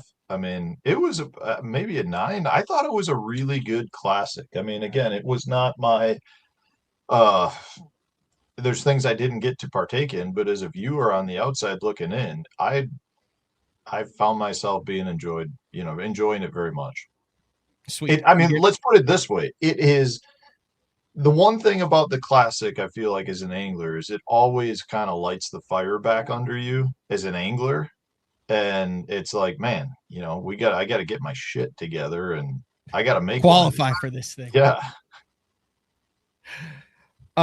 Cost, as someone who attended it, we got a little bit of a discount on our room because Court's a flight attendant. So we stayed at the Graduate there in Knoxville, and she had like some sort of frequent traveler discount thing. But if you wanted to go anywhere, it was a $10 ride, a $10 Uber ride. There wasn't any like extravagant. Knoxville had the ability, like I said, if you wanted to do a $30 meal, you could. If you wanted to do a $200 meal, you could. There was a lot of free travel to where you only had to park once to get to all the venues. It's not like they were hitting you at the launch and then at the expo, and then you had to drive to the freaking weigh-in as well and get hit on that. I'm giving the overall cost of it a 7.5 out of 10. I mean, it is still expensive. It is still, but that's just a college town too. You're also in Tennessee there, but this isn't a classic where there were any really outlandish outside costs that you're like, man, this freaking sucks. If we even want to see this, that we have to, get hit with a $100 deal. Yeah. The only thing I can say, and I haven't heard anyone have issues with this. I know in the past, getting hotels nearby has been difficult with the amount of people that go to the classic, but I don't know how you solve that other than booking your rooms earlier. Yeah, that's just planning. Like the later you plan and wait, the more you're going to spend. Speaking of which, we need to get our room for grand. Oh yeah, we do need to do that. I keep thinking about that too. Yeah. $17 to park from Thursday through Monday. That's good. Like, dude, we've been to some classics where it's $50 to frickin' park. Yeah. Great shuttle services.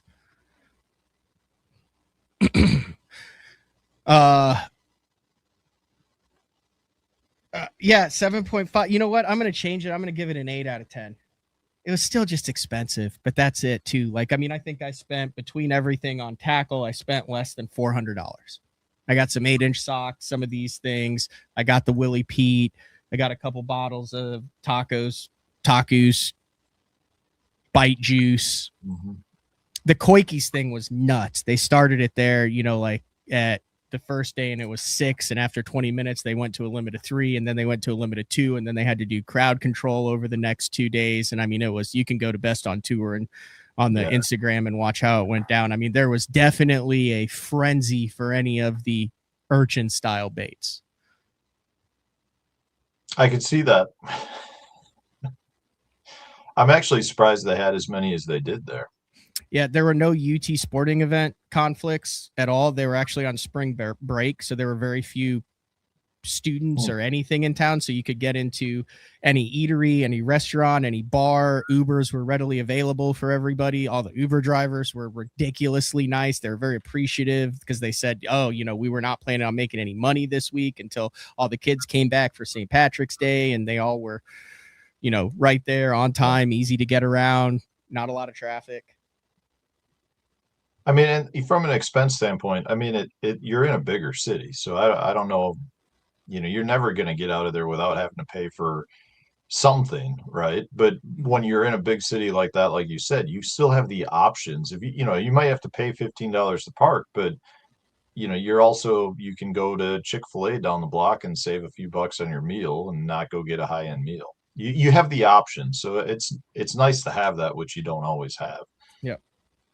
Overall, I'm giving the entire experience, all things combined, from everything that I've had, not an expert in some of the categories, an expert in some of the categories, I'm giving this classic a 9 out of 10. Yeah, I would be right up there. I'd probably say a 9 out of 10 too, based on not being at the show, but based on everything else that I saw.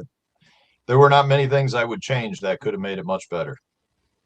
Honestly, the only thing you could have probably changed, in my opinion, from the outside looking in, well, there were a couple things, I guess. But if the fishing, if Nut had not blown it away, it would have been an amazing tournament.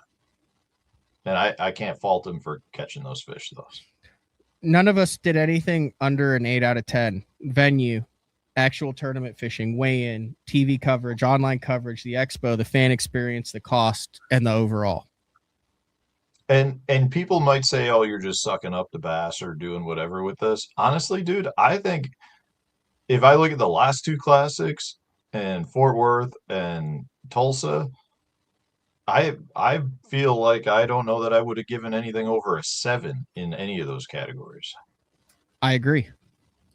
So this one definitely seemed to outshine the last several. I do have some commentating on this classic that I will not force you to sit through, Matt Stefan. I'll get you off of the screen. Oh, you're kicking me off?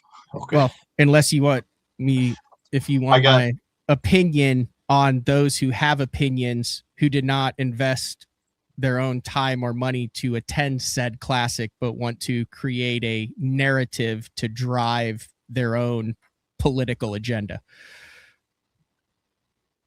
This is a forward-facing sonar thing? It's an overall thing.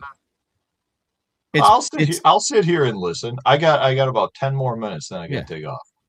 Negativity gets more views than positivity every time. And it's very apparent that there are certain social media people who have significant followings, but have absolutely zero understanding of the influence that they do unfortunately have on the industry, and have used their influence to incorrectly skew perception of people who haven't taken their own time, money, energy, effort to experience it themselves either. I met legitimately hundreds of people who were at that Bassmaster Classic. 80-year-old women, 10-year-old kids, 50-year-old dudes, doctors, lawyers, blue-collar workers. The vibe at the Bassmaster Classic Expo, the vibe from the takeoffs to the weigh-ins overall was overwhelmingly positive for the sport of professional bass fishing. The excitement for the tournament in the Expo building around those people, the people who were talking about it, was 100% positive. There were not people ignoring the tournament based on how they were catching them. There was not a single word that I heard said that was negative about how they were catching them, or that a angler in his first classic who was 22 was going to win. That actually created and helped the excitement. There were groups of people gathered around watching it on the TV. The vibe was exceptionally positive. There were literally tens of thousands of people at that expo that gave you hope and made you think, boy, if I just listen to a few select quote influencers, this whole thing is going down the crapper. It is not. There are a lot of diehard, very positive, excited fans that are out there, and that is the vast majority of it. But guess what? Saying everything is great, and I'm not saying that everything is great, but just giving kudos and not creating some sort of controversy has not, does not, and will not generate views regardless of what you're talking about. And it's a shame that there are people out there that are trying to profit off of a false narrative when they didn't have the balls to actually freaking go there and spend their own damn money to put the boots on the ground and see what it's actually like in person.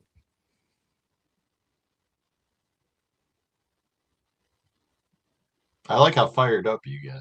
I'm shaking right now. The passion is dude, I've been a member of I've been a member of Bass since before I was even allowed to. I've been to 3 Bass Nation championships. I've met Brian Kirchhoff's dad. I've been to every classic since 2008. My first classic was in 1998. They're not all great. There's some that suck. There are times where you're like, this one just wasn't it. This was it. We're around a lot of great freaking bass fishermen. I agree with you. Don't everything. make money on YouTube saying, boy, I really enjoyed that. I mean, what I will say, I agree with everything that you said. I think right now the sport has still a lot of division in it, which when you watch the classic and you watch the coverage, I understand there's people out there that don't agree with things that are taking place, but there's still an excitement level and a common bond that we all absolutely love, which is something that you get out of the classic. And I will tell you this. It is very, very evident that for everyone out there that's a fan of Kevin Van Dam and Ike Anelli and Gerald Swindle, there's a fan that is not necessarily saying they don't like those people, but they're a Dylan Nutt fan. There were so many guys that were walking around like that. They relate to these other anglers, and it doesn't do the sport any good to say that one group of anglers versus another group of anglers doesn't deserve to be there, or for whatever reason. It all, in my opinion, does roll up to forward-facing sonar for the most part, or that's what people relate it to. The one thing, though, that I cannot stress enough, the anglers, we all have the exact same tools. We play by the same rules. So you cannot single out a group of anglers and say they do or do not deserve to be there when we all fish by the same rules. If there's a concern or an issue with the rules need to be addressed. But when you see anglers, or you see comments towards, like let's say Dylan Nutt or last year Easton Fothergill, you cannot say they don't deserve to be there. They beat everyone else using the exact same equipment and same rules.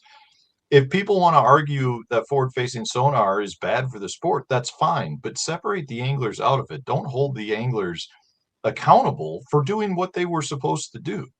I mean, it's the same thing what you mentioned earlier. Now you're getting me fired up, because as an angler, it's frustrating to me to see anglers that just won a tournament be singled out and said they don't deserve to win it, or they wouldn't have won it. It doesn't matter if they wouldn't have won it with or without forward-facing sonar. You know where the busiest booths were, Matt? The rules were. You couldn't even get into the damn booths. You couldn't even get in there. There was so much.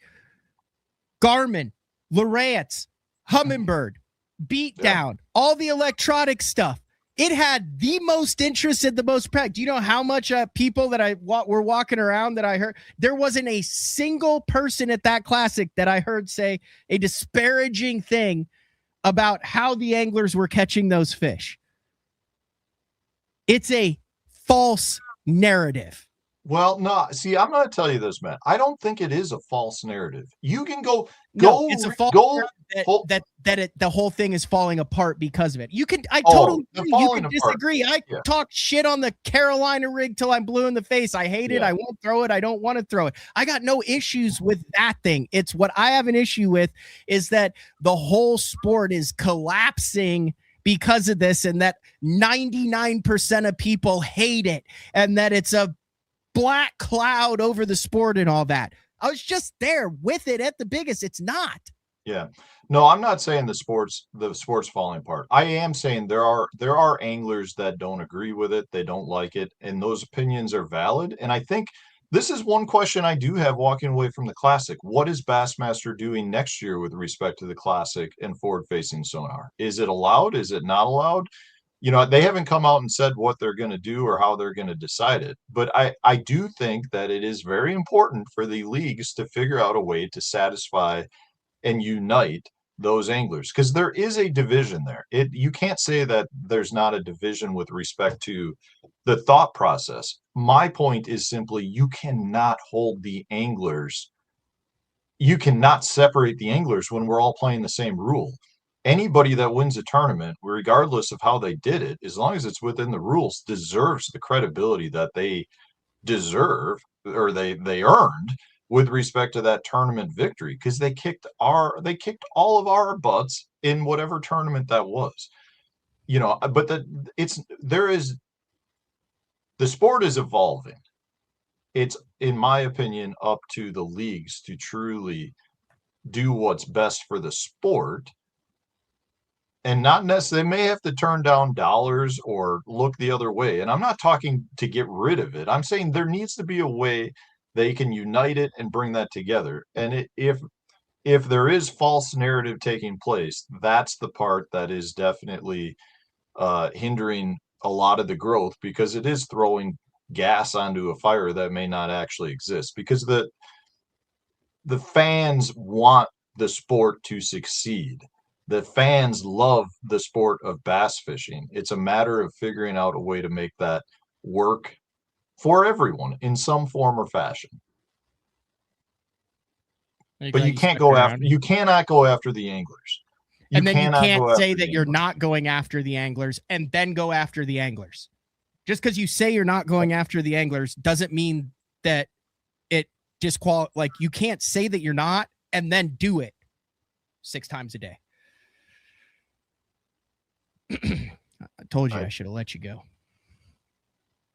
I'm fired up over this. Now my blood pressure is high too. I know. We're at the age where our blood pressure gets high. Well, no, listen, we're passionate about this because this is what we live this sport. And it's my biggest thing right now. My biggest thing is fishing is a happy place for me. When things are not going well for me, I want to be in a boat because it's my happy place, regardless of whether it's a tournament or fun fishing or being with my boys. It feels like a safe place. And I feel like that's starting to erode based on other things that are going on. And I just don't want it to get there, because everyone I talk to that loves bass fishing the way I love bass fishing says the same thing. It's an escape for me, and it's a happy place. And if it's starting to get to the point where it's not a happy place for people, that's a problem. Well said. We just had a great Classic. We've got the first nation winner in 32 years. MLF, the BPT, is headed to, they got the pro circuit this week, but then they're headed to the land of giant bass, where we could see a share lunker caught live in a BPT tournament for the first time ever. Like, if you want the grinders, we got the Arkansas River and the whatever that other place is where they're going. Back to back. I can't wait to get to Grand Lake. And we're going to Grand Lake, and by I'm God, I hope excited it rains and we're flipping willows and we're flooding. It's a no forward facing event, and I am pumped that it's a no forward facing event. I'm looking forward to it. I can't wait to be skipping docks and trying to find the brush pile and making sure I'm trying to make the right casts and stuff. Like, there's a lot of stuff that's going good. I think we just had a great hour and 40 minutes. I told you I wasn't going to keep you on for a long one. You got to go. I do got to run. You're the man. Thank you, Thanks Matt Stefan. On, Matt. All right. See ya. See ya. All right, we're going to take a break. The link for the show, like I said at the beginning, on StreamYard is in the description. If you were at the Classic, if you watched it live, if you totally disagree, I'm all for disagreement. If you think that it sucked watching it, if you think that it was the greatest thing, if it was different, if you were there, whatever. Like I said, I'll have one of the people that are jump on, and you can go ahead and click that link. It's in the description of the show on YouTube. We've got a pair of the big shout out to Gamakatsu, the ceramic braid scissors, a spool of Sunline, and one of the brand new BTL koozies that we're handing out at the Bassmaster Classic. I understand, a lot of people are working here and can't jump on today. So if we don't get anybody that jumps on, we can do it on a live evening show that we're planning for a little bit later in the week. Also, Dylan is practicing for the MLF Pro Circuit on Wheeler Lake in a snowstorm. I don't personally know the kid. Haven't spoken with him before. Talked to a lot of people who do know him, say both him and his brother are going to be a good problem to have in the sport of bass fishing for a number of years, but working on getting him on the show, as I'm sure a number of other people are. Also have reached out to Trey McKinney, have not had Trey McKinney on the show, and would like to get Trey McKinney on the show. Next Tuesday, Scott Palmer from the Bass Tank will be live with all of the new technology drops that happened at the Bassmaster Classic. 3 p.m. today. GL Compton live on BTL. If you want to get involved with the Bass Nation to take your shot, there's a lot of stuff that's changed from like the 10 and the team series and all that back in the day to the way it is now. And I called up and was like, hey, like, is this something you'd be interested? It's really passionate about it. So he's going to be on to talk about that. And then Billy from One Bass, I ran into him. I don't know if they've made any announcements or said anything. I don't want to do it. Billy from One Bass is on tomorrow morning. And we're going to talk about some US Open stuff. I don't know. Help me out in the comments here. Has there been any news that's come out of One Bass lately? I don't know. We're going to take a really quick break. When we come back, I see a couple guys down here in the queue. It is BTL on a Tuesday post classic. We will be back in exactly 1 minute. I fish in some of the worst elements across the country.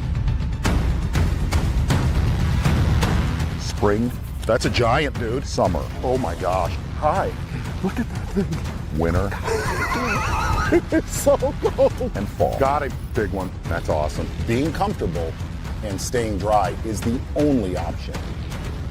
AFCO, any fish, any water. At Beatdown Outdoors, we know you depend on your gear to hold up in any condition. We built for that. We test for that. In fact, we pride ourselves in that. Because we know when the time comes to test your gear, you aren't going to take it easy, so we won't. We build premium, made in the USA products that you can rely on in the moments when your equipment should be the last thing on your mind. All right, welcome back. Let's get to it. We see a bunch of people down in the queue. Let's go to Cam right off the hopper. It looks like he's risking life and limb at the job to call in. You got audio, Cam? Yeah, can you hear me? Got you loud and clear. What's up, man? Right on. It's coffee break. We got time. I hear you sound like you're definitely up north. I've talked to you before. Yeah, I talked to you before. So I talked to you last year's Classic wind-up. What do you think? We'll make it an annual thing. I think it was a lot better than last year. I think last year's was all right. This year, the weigh-ins was much better. You didn't have to sit there for 4.5 hours and watch them play games on the screen and everybody throw out all their knickknacks. Mm-hmm. And you could follow along and sit down. Did you watch it all 3 days? Was it a final day weigh-in thing? Did you watch it during the day? Like, what was your viewing habits over the weekend? So Friday, we had it on at the shop here all day.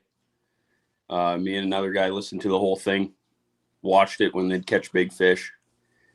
For the guys who don't like scoping, Chris Johnson yanking that one out of the bush. Yeah. That was nice. In the muddy water too. That was right there where that mud line was too, right at the end of the day, wasn't it? Yeah. It was about 3:00. So I think Pollinet cranked up one almost 6 on a plug one of the days to make a push at it. Yeah, no, it was nice for sure. And then on the weekend, obviously we're up north. We had a beer league tournament to finish the year, so we were playing hockey. Oh, nice.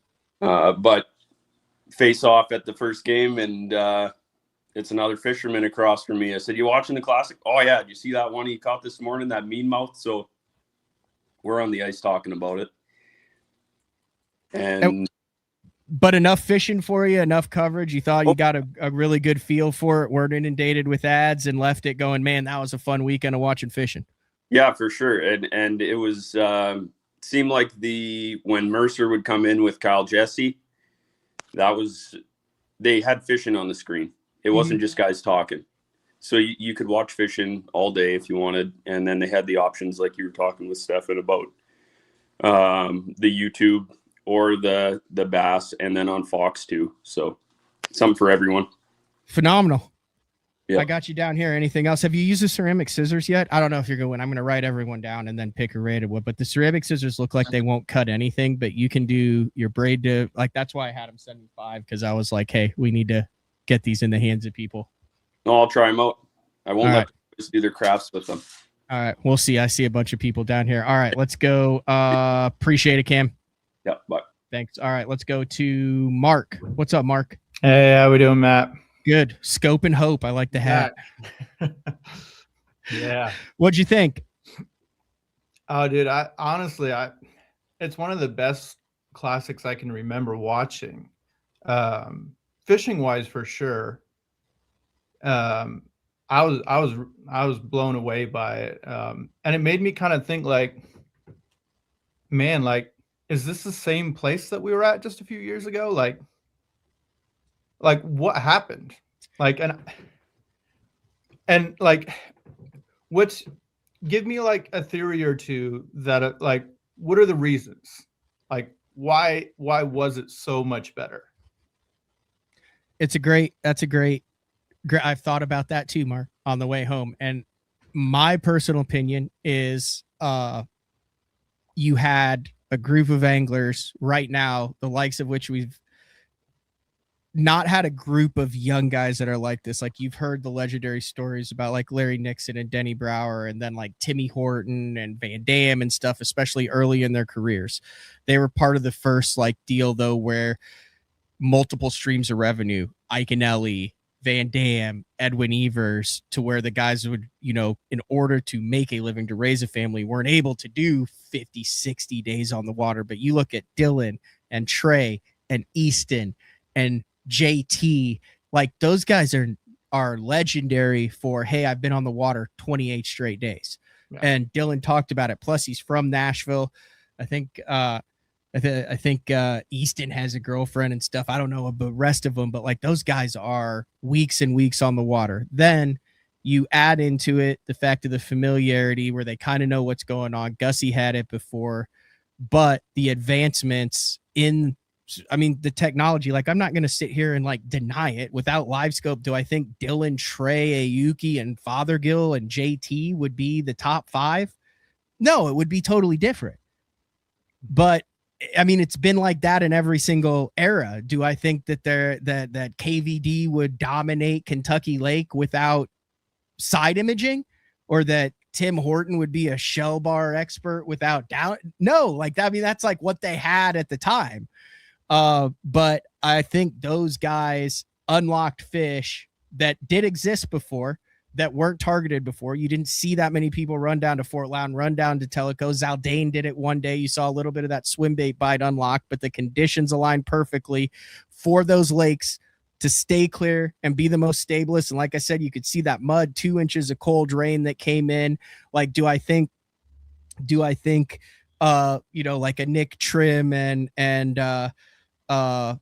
some of the guys like a Caleb Coopall or a Brian New, a Bryant Smith, a Brandon Lester, a John Cruz could have competed out of the river, had that cold mud not come in and blown it out. I know for a fact Lester was catching him. His stuff got blown out, but he's branded Lester on that river. That's what he's going to do. He's got one shot at it.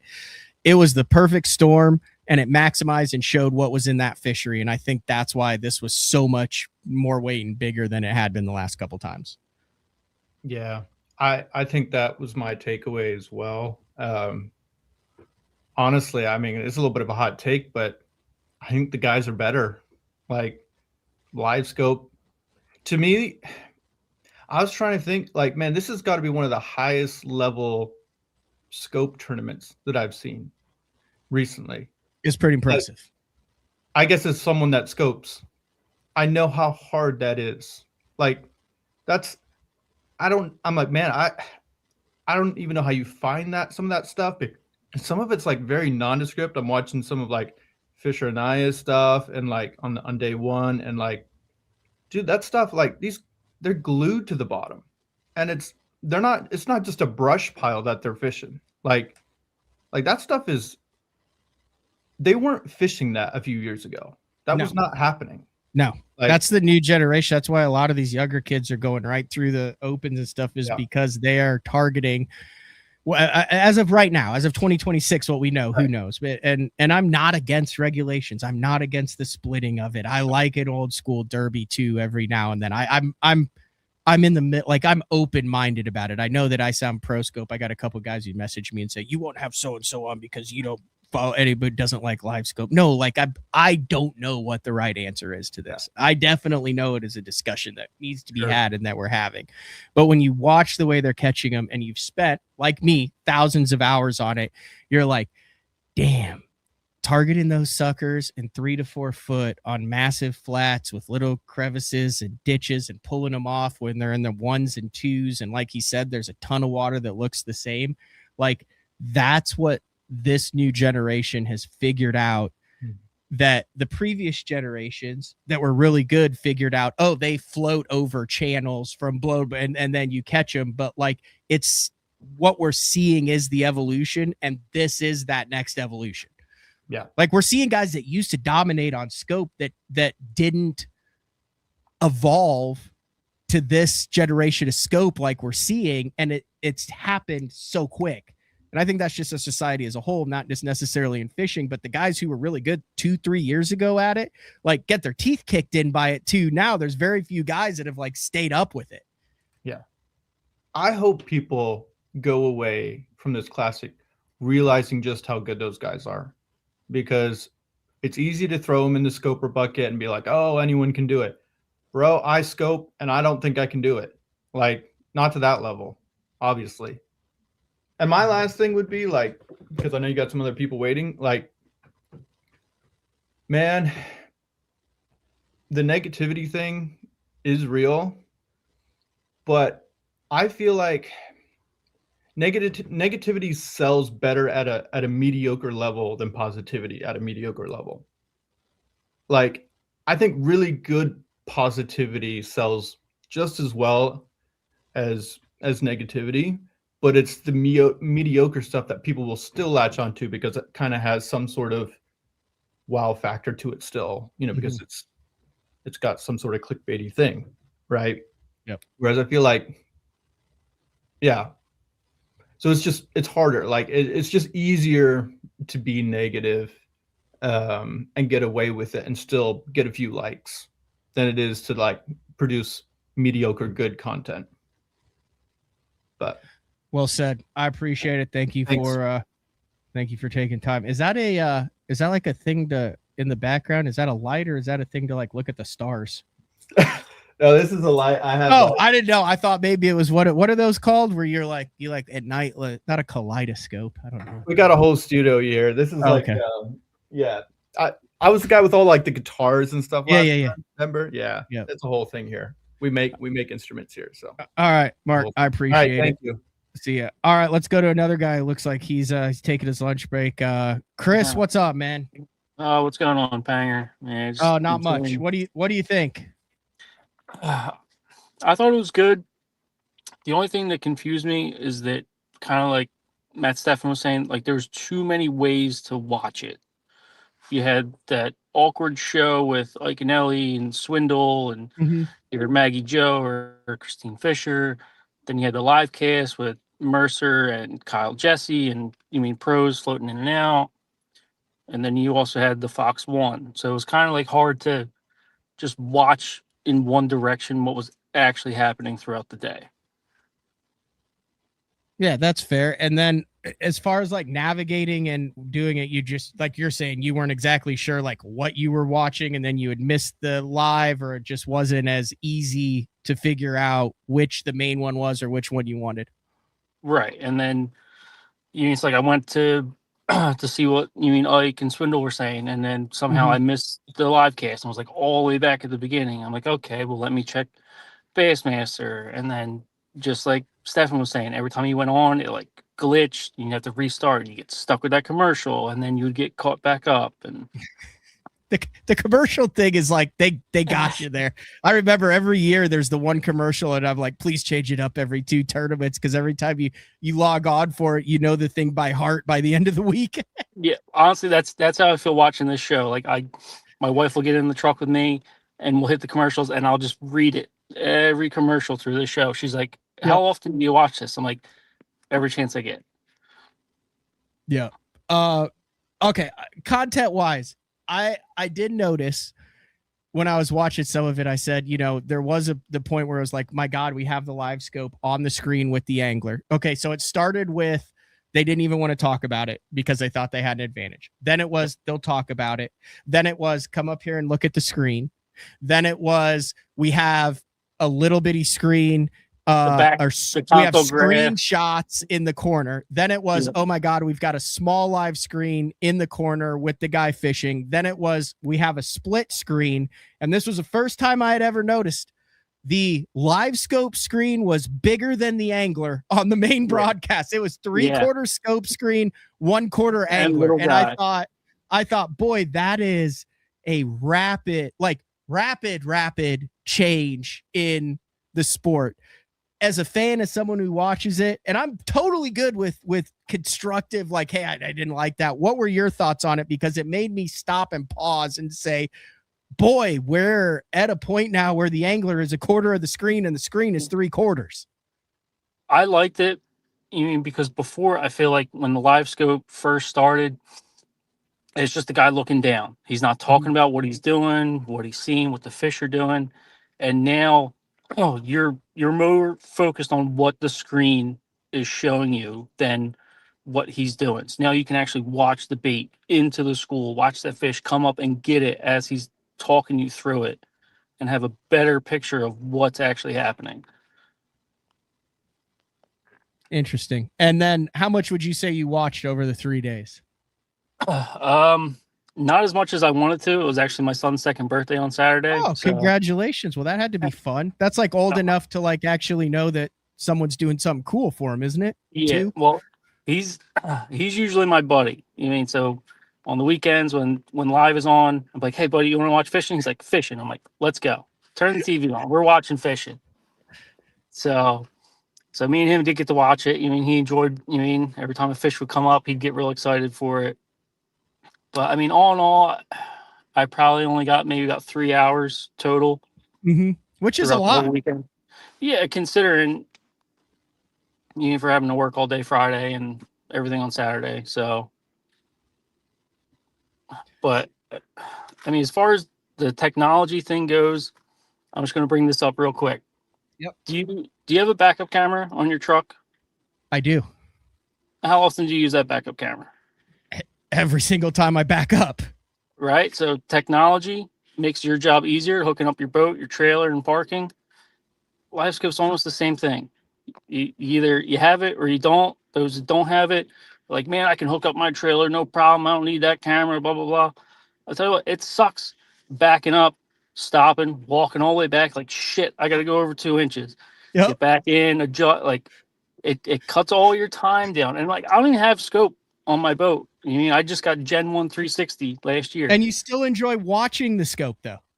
I do. When they're explaining what's happening and you can actually see it, I like it more than, like, just a guy talking about how he's catching with scope. Interesting. I like that. No, so the last time I didn't have the backup camera was because it was icy outside and the camera wasn't, and I had just gotten I had gotten my truck back from the body shop. And guess what I did? I put the tongue right into the damn back of the truck. I had it like for 2 days before I had a freaking dent in it again. Ooh. I was like, you gotta be kidding me. Yeah. It makes all the difference. Yeah. Chris, I appreciate it. Thank you for calling in. I got you Thanks, down Brian. with Cam, with Mark. Thank you for the support, and thank you for your thoughts on the Classic. Where are you located? What part of the country? So I'm actually in New Jersey, but I'm working in Philly right now. Okay. So you got snow on the ground there. No, we actually just got rid of it last week. Oh, okay. Sweet. Yeah, we got a lot of rain. So okay. But All winter's right. still Well, I appreciate it, Chris. Thank you. Thank you. There you go. All right. We're gonna go with Cam, with Mark, with Chris. I've got the number random on Google, the random number generator, 1 to 3 in here. Cam is 1, Mark is 2, Chris is 3, and we're gonna add a 4th because Jeff just jumped in and he's got American flag and a BTL hat on, so there's no way I can leave Jeff out of this. What's up, Jeff? Can you hear me? You have audio. Yeah, I can hear you. All right, what's up, man? How are you doing? I'm doing good. What are your thoughts? Well, I was there Friday. Live about an hour and a half south of Knoxville. Second Classic I've attended there. I think Knoxville, the venue, everything is just great. The ability to get around is unbelievable. Had full intent of meeting you and Frank, but about, I don't know, 1 o'clock I started feeling ill, so about 2 o'clock I headed home and missed you guys. But that's a bummer. I was okay, bummed. so I will say this: on day 4, we saved. I think we saved we might have saved 7 or 10 of the color number 7s autographed by Frank on the back for guys who weren't able to get it. So we're still trying to figure out how to get those out. So there's still a chance. All right, sounds good. Anyway, keep going. Yeah. So I think it was great that the fishing was much better than previous years. I mean, for somebody that's living that close, I always felt bummed that here Knoxville was showing out in so many other ways, but the fishing was just probably not what people wanted to see. So it was great to see the fishing quality was a lot better, and good bags of fish that you were excited to see, be weighed in. So I thought that was great. I watched some from the Expo on Friday, fished a small tournament on Saturday, watched Saturday afternoon and all day Sunday. So I thought you got a full day of, I mean, that's a hell of a weekend of fishing, Jeff. It's my passion. It's my passion. For me, it is the Super Bowl weekend to watch. So I block it out, and honestly, I almost didn't fish that little tournament Saturday morning just so I could stay home and watch. How often fish Tellico Loudon? I've never fished those. Okay, so even though you're fairly close to it. Well, I'm 4 years to the area, okay. So I'm fishing more chick and nickajack and okay. Those lakes.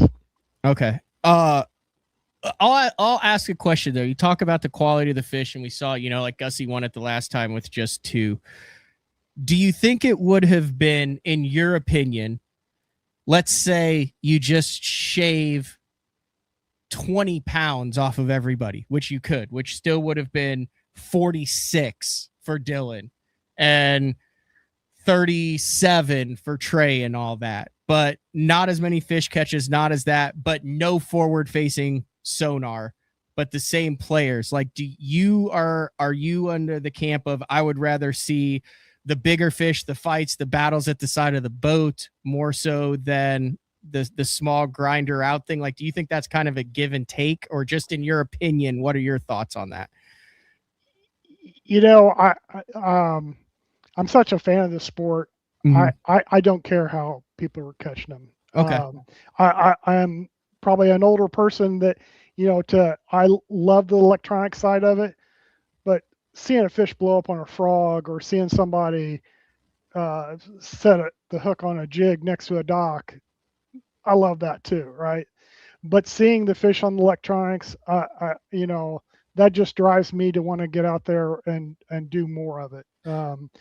Seeing exactly what's happening on live scope and having the anglers talk through what they're doing is it just drives me. I'm just glued to the screen when they're doing that. Yeah, I know that in that as I was walking around the expo, if I walked past and I knew one of the guys who was in contention was working on a fish, and you could glance up, and we think we've all kind of seen it in our heads and stuff now, and you're like, oh, like something cool has the potential of happening. I think it's unique now to where I have my attention more so because, when you're flipping, boom, it happens. Like that Chris Johnson that he was talking about, that flip. That's a badass flip. The slack line, the hook set, the giant, you don't know where it's coming from. But I found more people that I saw where I was sitting in booths and working would watch as there was a screen and you could see Dylan Nutt and a couple fish come off the bottom like that. They stood and watched that TV until either he moved on to the next one or he caught one of those fish. It was wild. They would have just kept walking had it just been him fishing, but it actually, I think, kept people to some extent watching it longer because they wanted to see that interaction play out. Yeah. And one other thing about the electronics side of it is that one of the local bigger tournaments that fishes chick in this area, they banned live scope last year. I think they were trying to even the playing field. Mm-hmm. The same people won, with or without it. The better fishermen are going to win a lot of these tournaments, and like I said, I'm rooting for everybody out there. The older guys that are struggling now. I want them to win just as much as the young guys, but I just love watching whoever it is. What did you know about Dylan Nutt before this week? I'd heard of him before. Okay. So, Bank Shaw is a name to know around here. The Nutt brothers, because they're so close, knew about all of them. I think they were all from that North Georgia college. So yeah, I'd heard him. He was on my fantasy team. So yeah, I expected him to do well, just being a TVA lake. And then the amount of time he put in. I mean, if every angler had put that much time in there, I'd be curious to how it would have played out. I agree. Here's a question for you. What was as a fan of the sport, a guy who fishes, you obviously know what you're talking about. What was your familiarity with Easton Fothergill prior to last year's Classic, coming in as the defending champ and then leading this time? Like, think back to Texas. What did you know about him prior to the last March? Well, yeah, I knew him, probably some from his medical issues he had, some from his opens. They had done well. You're a real fan. Like you, yeah, that's cool. Yeah. So I knew who he was, and not surprised that he did well. I was just curious because in just that year and a half, Easton won on Leech before, and then won on in Oklahoma, caught a 9-pounder out of Eufaula. He had the whole college thing, like you said, but the reception and how quickly Fothergill has gone from like one of these Scoper kids to like a fan favorite. And he's not like an Iconelli type as far as being gregarious, overwhelmingly outgoing, some antics and things like that. But he has a pop in just that year, which I know there's been discussion about, like, well, if all these kids are basically turning into, quote, live scope robots, how are they going to differentiate themselves? How can you become fans of them and stuff? But I think you're also seeing, when you give them a chance, like, yeah, they're young, and there's some guys that are way more open to chatting and talking about it than others. But like, Easton has developed a really strong fan base in a year. And I think we saw it this year. And that was what, I mean, I in the industry was worried about it. I've done shows on it where it's like, okay, like you don't have to do a lot with the media because you're making $300,000 a year. How do we differentiate? What's the difference? But I think you're starting to see it kind of separate on it. And that was a great example for Easton this year, the pop that he got, the exposure that he got, and how many fans were rooting for him as well. Absolutely. Absolutely. I think if he would open up more, he would just become, gain more fans. He's a little quiet. And I think if he would talk more and maybe that will come with time and just being comfortable in front of people and stuff. Yep. Jeff, that was a great call. I appreciate it. Anything else you want to get in here? No, I appreciate you having me on. I appreciate your show. And like I said, I'm bummed I missed you guys. Thank you for the feedback. That's a great background. You are on the list now, and we're actually probably going to have 5 because I see a guy named Dylan who's also down there. Not the. I mean, I can't leave a guy named Dylan out after the Bassmaster Classic. What's up, dude? Yeah, what's up? Not Dylan Nutt, of course, but yeah, I just wanted to come on and say like this was our first Classic. Me and my family going, and it was awesome. I met you at the Classic this past weekend. Yes, sir, on Sunday. Yep, I remember that. Yep. It was awesome. But yeah, first Classic for us. I thought there could not have been a better venue for the Knoxville course, and I had a great time. From my experience, anyway. Yeah. What were you able to like watch or follow the Classic from the Expo at all, or do you think it's more difficult to actually follow what's going on the fishing if you attend it? Well, first 2 days I watched all on live, and we didn't get down there till Sunday because I had a tournament that Saturday. But it's live experience, it was awesome. But as far as the Expo, I mean, there wasn't a place you couldn't see live from. And I loved watching live throughout the day, and then even during breakfast, I was sitting there watching Bass Track, updating my dad and everybody on how Dylan Nutt already had a 4, already had a 2. So like, even though you still knew he was winning, I knew he was winning from like 9 o'clock probably. We went to the weigh-in, and it was still just as exciting as I could have imagined. How old are you, Dylan? 18. All right, perfect. I'm glad you logged on here. So I'm 41 now, and it seemed to me like there were more groups of younger anglers walking around this Classic than I had ever remembered, from 15 to 21 years old. Is that me just getting older, thinking everyone's younger, or did you notice a lot of people your age at the Bassmaster Classic Expo? Oh, no, for sure. I thought there was a good portion of my age to like college age, pretty much. I mean, I even ran into a few of my U-Pike buddies that I'm going to be going to college with this next year. So, and obviously there was a whole crowd of UNA guys there for Dylan Nutt and Tripp. So you fish high school, and then you're going to fish collegiately next year? Yes, sir, this fall. All right. Who are the guys in the high school and college fishing, the guys who are 18 years old, when you guys log on to Bassmaster Live, who are the holy grail? Like, give me the guys that the younger guys are all like, that dude is the man. Like, that are on the Elite Series now and stuff. Like, who are the guys? Yeah, so, especially the Classic, like all of us here at home, we're all rooting for Tripp and Dylan Nutt, of course, but Trey has been the guy recently that pretty much the last few years, everybody I know on my team and stuff has been keeping track of. But yeah, Trey, Banks has been a really big one. But yeah, Trey especially because, I mean, he came from Illinois, and like I'm from Kentucky. Yep. So like not really well-known fishing state for people to come from, and just like him from Illinois, like he's really inspiring from coming up through the ranks and all that, through the opens and making the elites at such a young age. So is like, you can be honest because I'm asking this, is like Kyle Welcher, Brandon Polinick, are those like the old guys? See, I've followed Kyle, both of those guys actually for forever. I love them both so much because I mean I like fishing their style, like the old school way, but yeah, I guess you could consider like hearing them even at the Classic this year, hearing that Brandon Polinick, I think Bill Lone was the other one who are tied for the most Classics fished out of the field. That shocked me. I think that was said. I cannot remember if that's true or not. Does it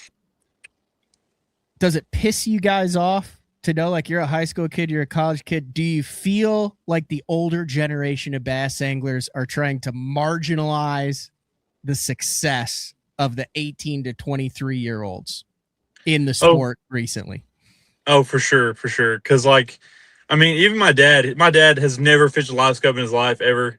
He's a pure old school guy. And even him, like, he was tearing up at the weigh-in, seeing Carter and Dylan Nutt, their moment on stage and everything. And then to go on and see on Facebook and Instagram, every comment of it, the 3 out of the 8 comments are all, he wouldn't have won it without live scope. He wouldn't have won a live scope.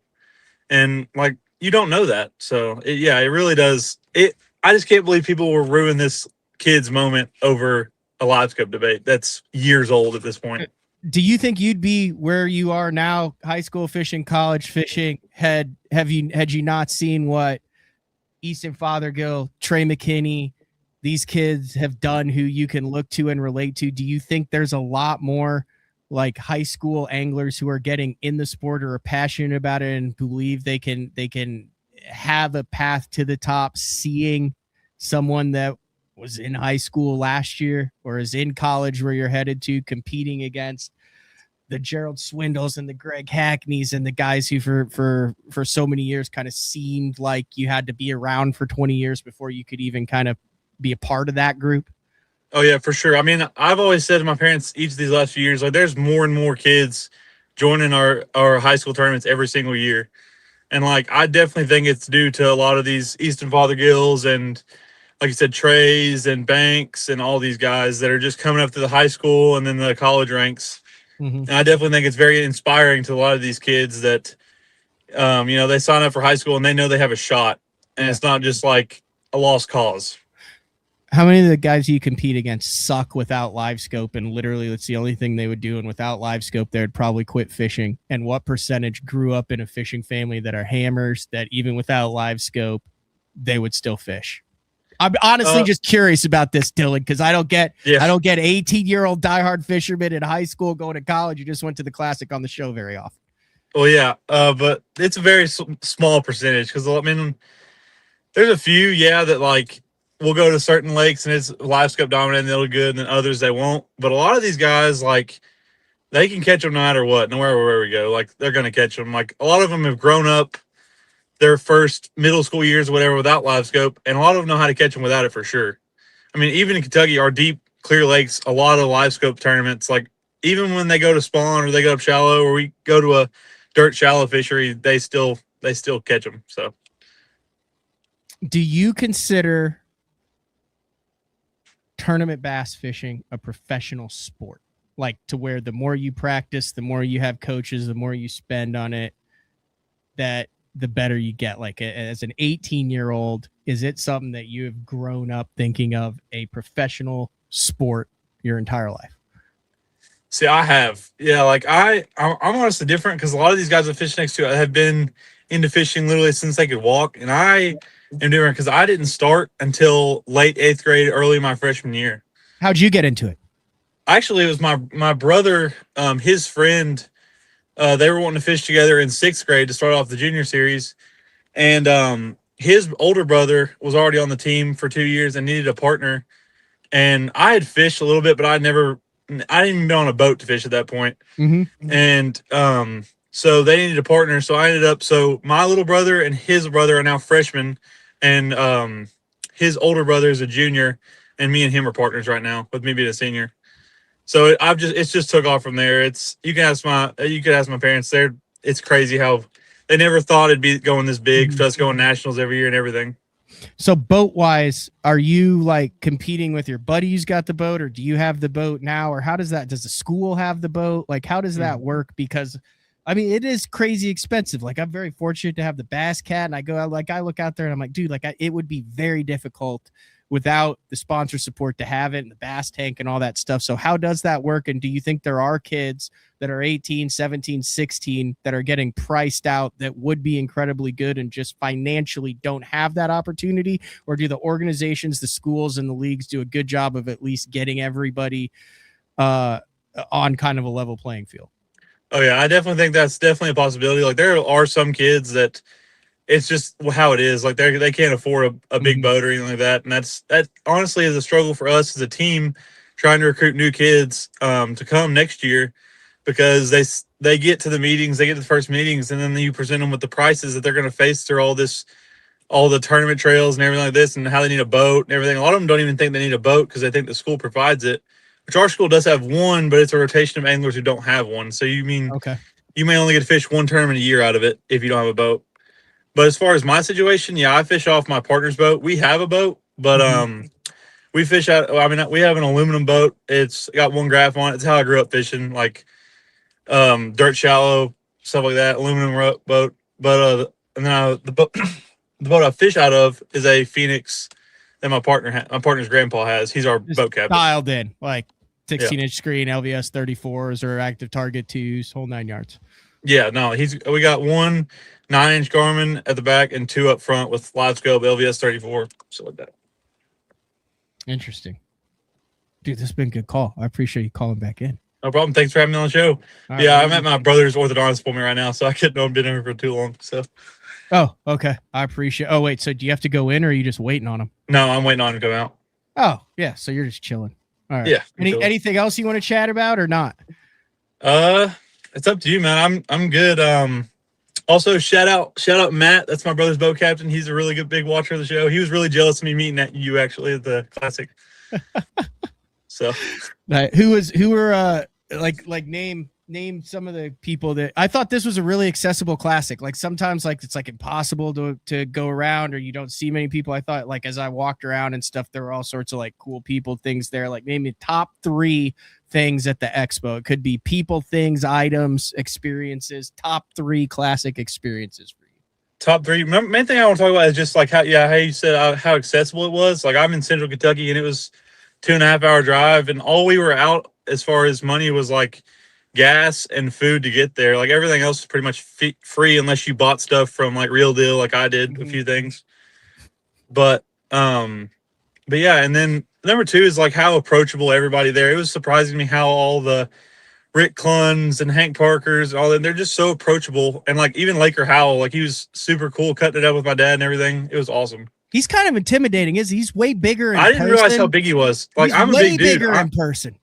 I'm a big dude. Like I'm 6'5", and he was still like, whoa. Yeah.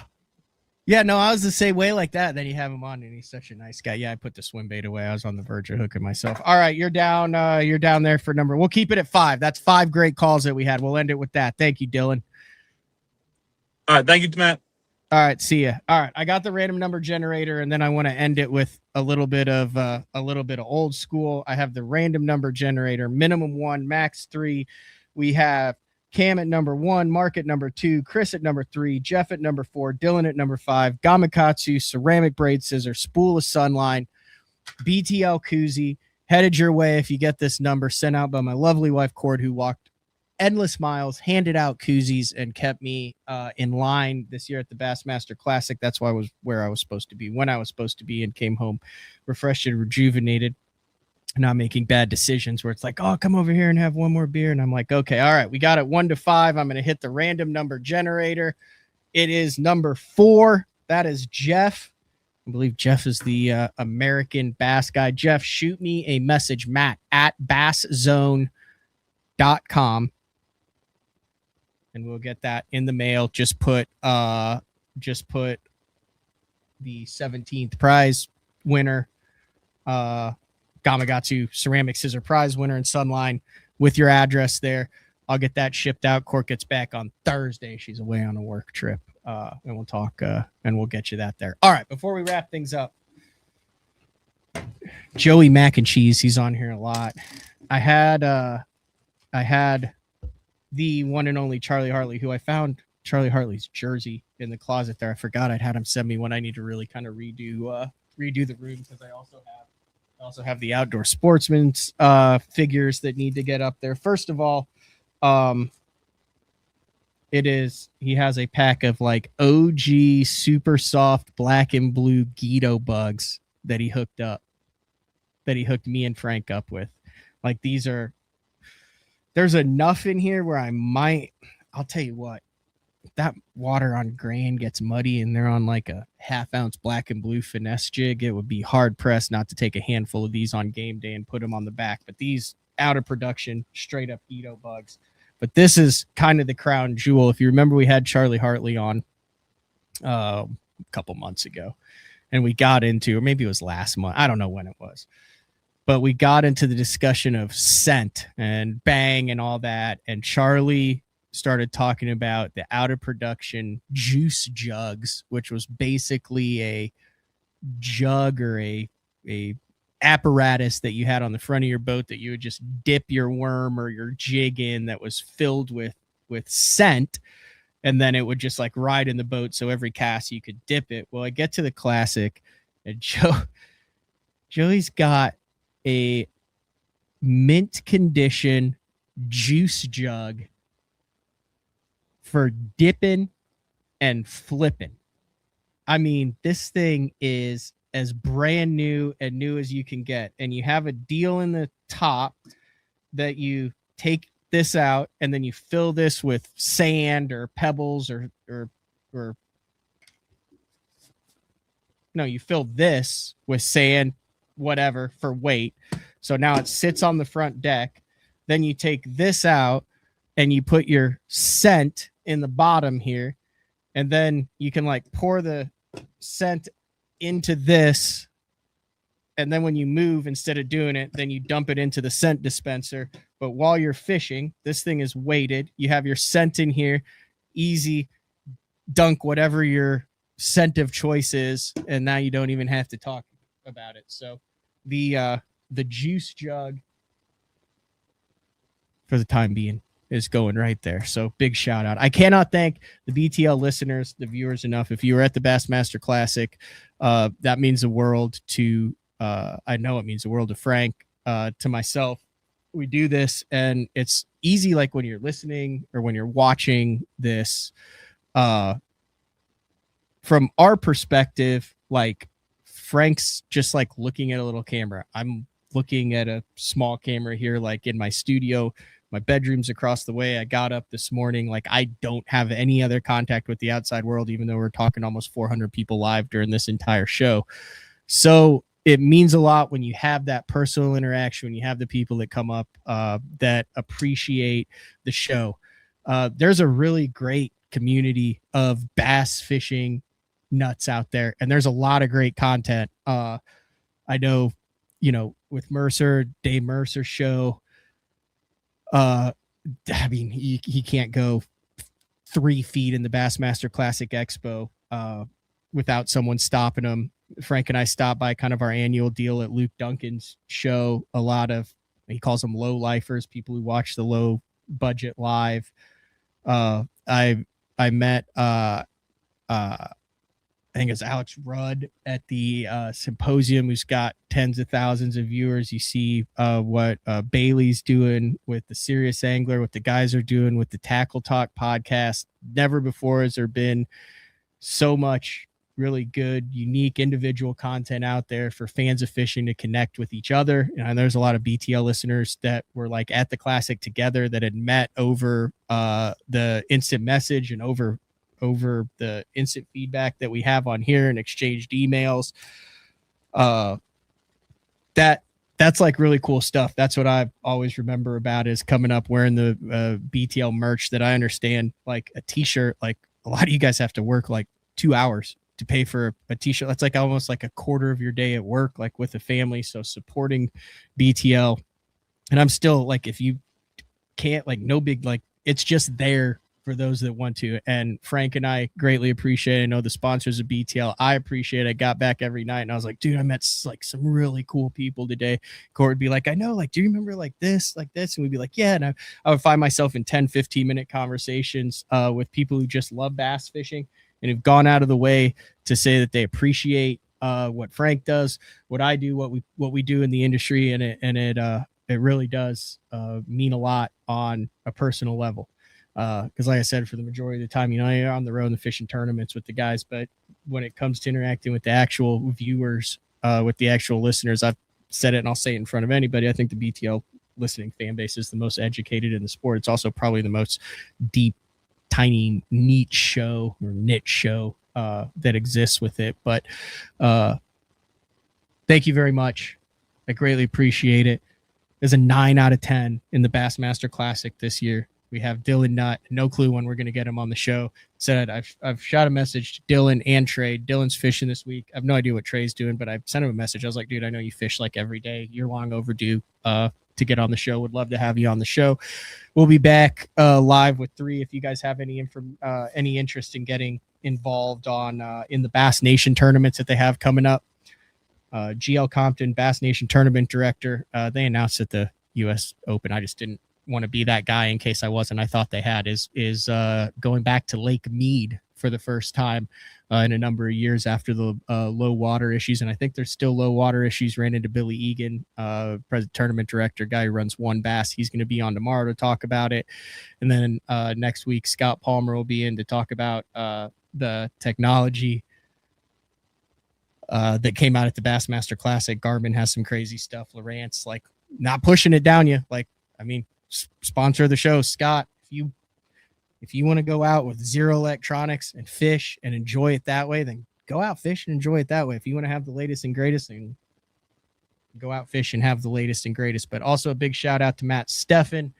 We've got some more stuff coming from that I don't really want to go into, but a lot of people, I actually signed like 3 or 4 Buc-ee's hats, and then also a Buc-ee's tumbler, which I didn't mention on the show with Matt. But if followed any of our Master Angler stuff, he's a Quick Trip guy. I'm a Buc-ee's guy. He always talks down to Buc-ee's, so I had Buc-ee's Nation show up and signed a bunch of Buc-ee stuff, and he wasn't at the Bassmaster Classic. So all of that Buc-ee stuff that I signed, I'd take a picture or video and send it to Matt Stefan and be like, you're losing this one, bud. All right, this has been another edition of BTL. Today, 3 p.m. Central Time on the Tuesday. GL Compton talking about the Bass Nation, path to get there. Then tomorrow, may make things happen. Billy Egan, One Bass. I might add, Frank will be back Thursday, obviously. And then I might add a Friday show, depending who I can get a hold of and what we have in. But we're back. We're rolling for the foreseeable future. We will talk to everyone later. See ya.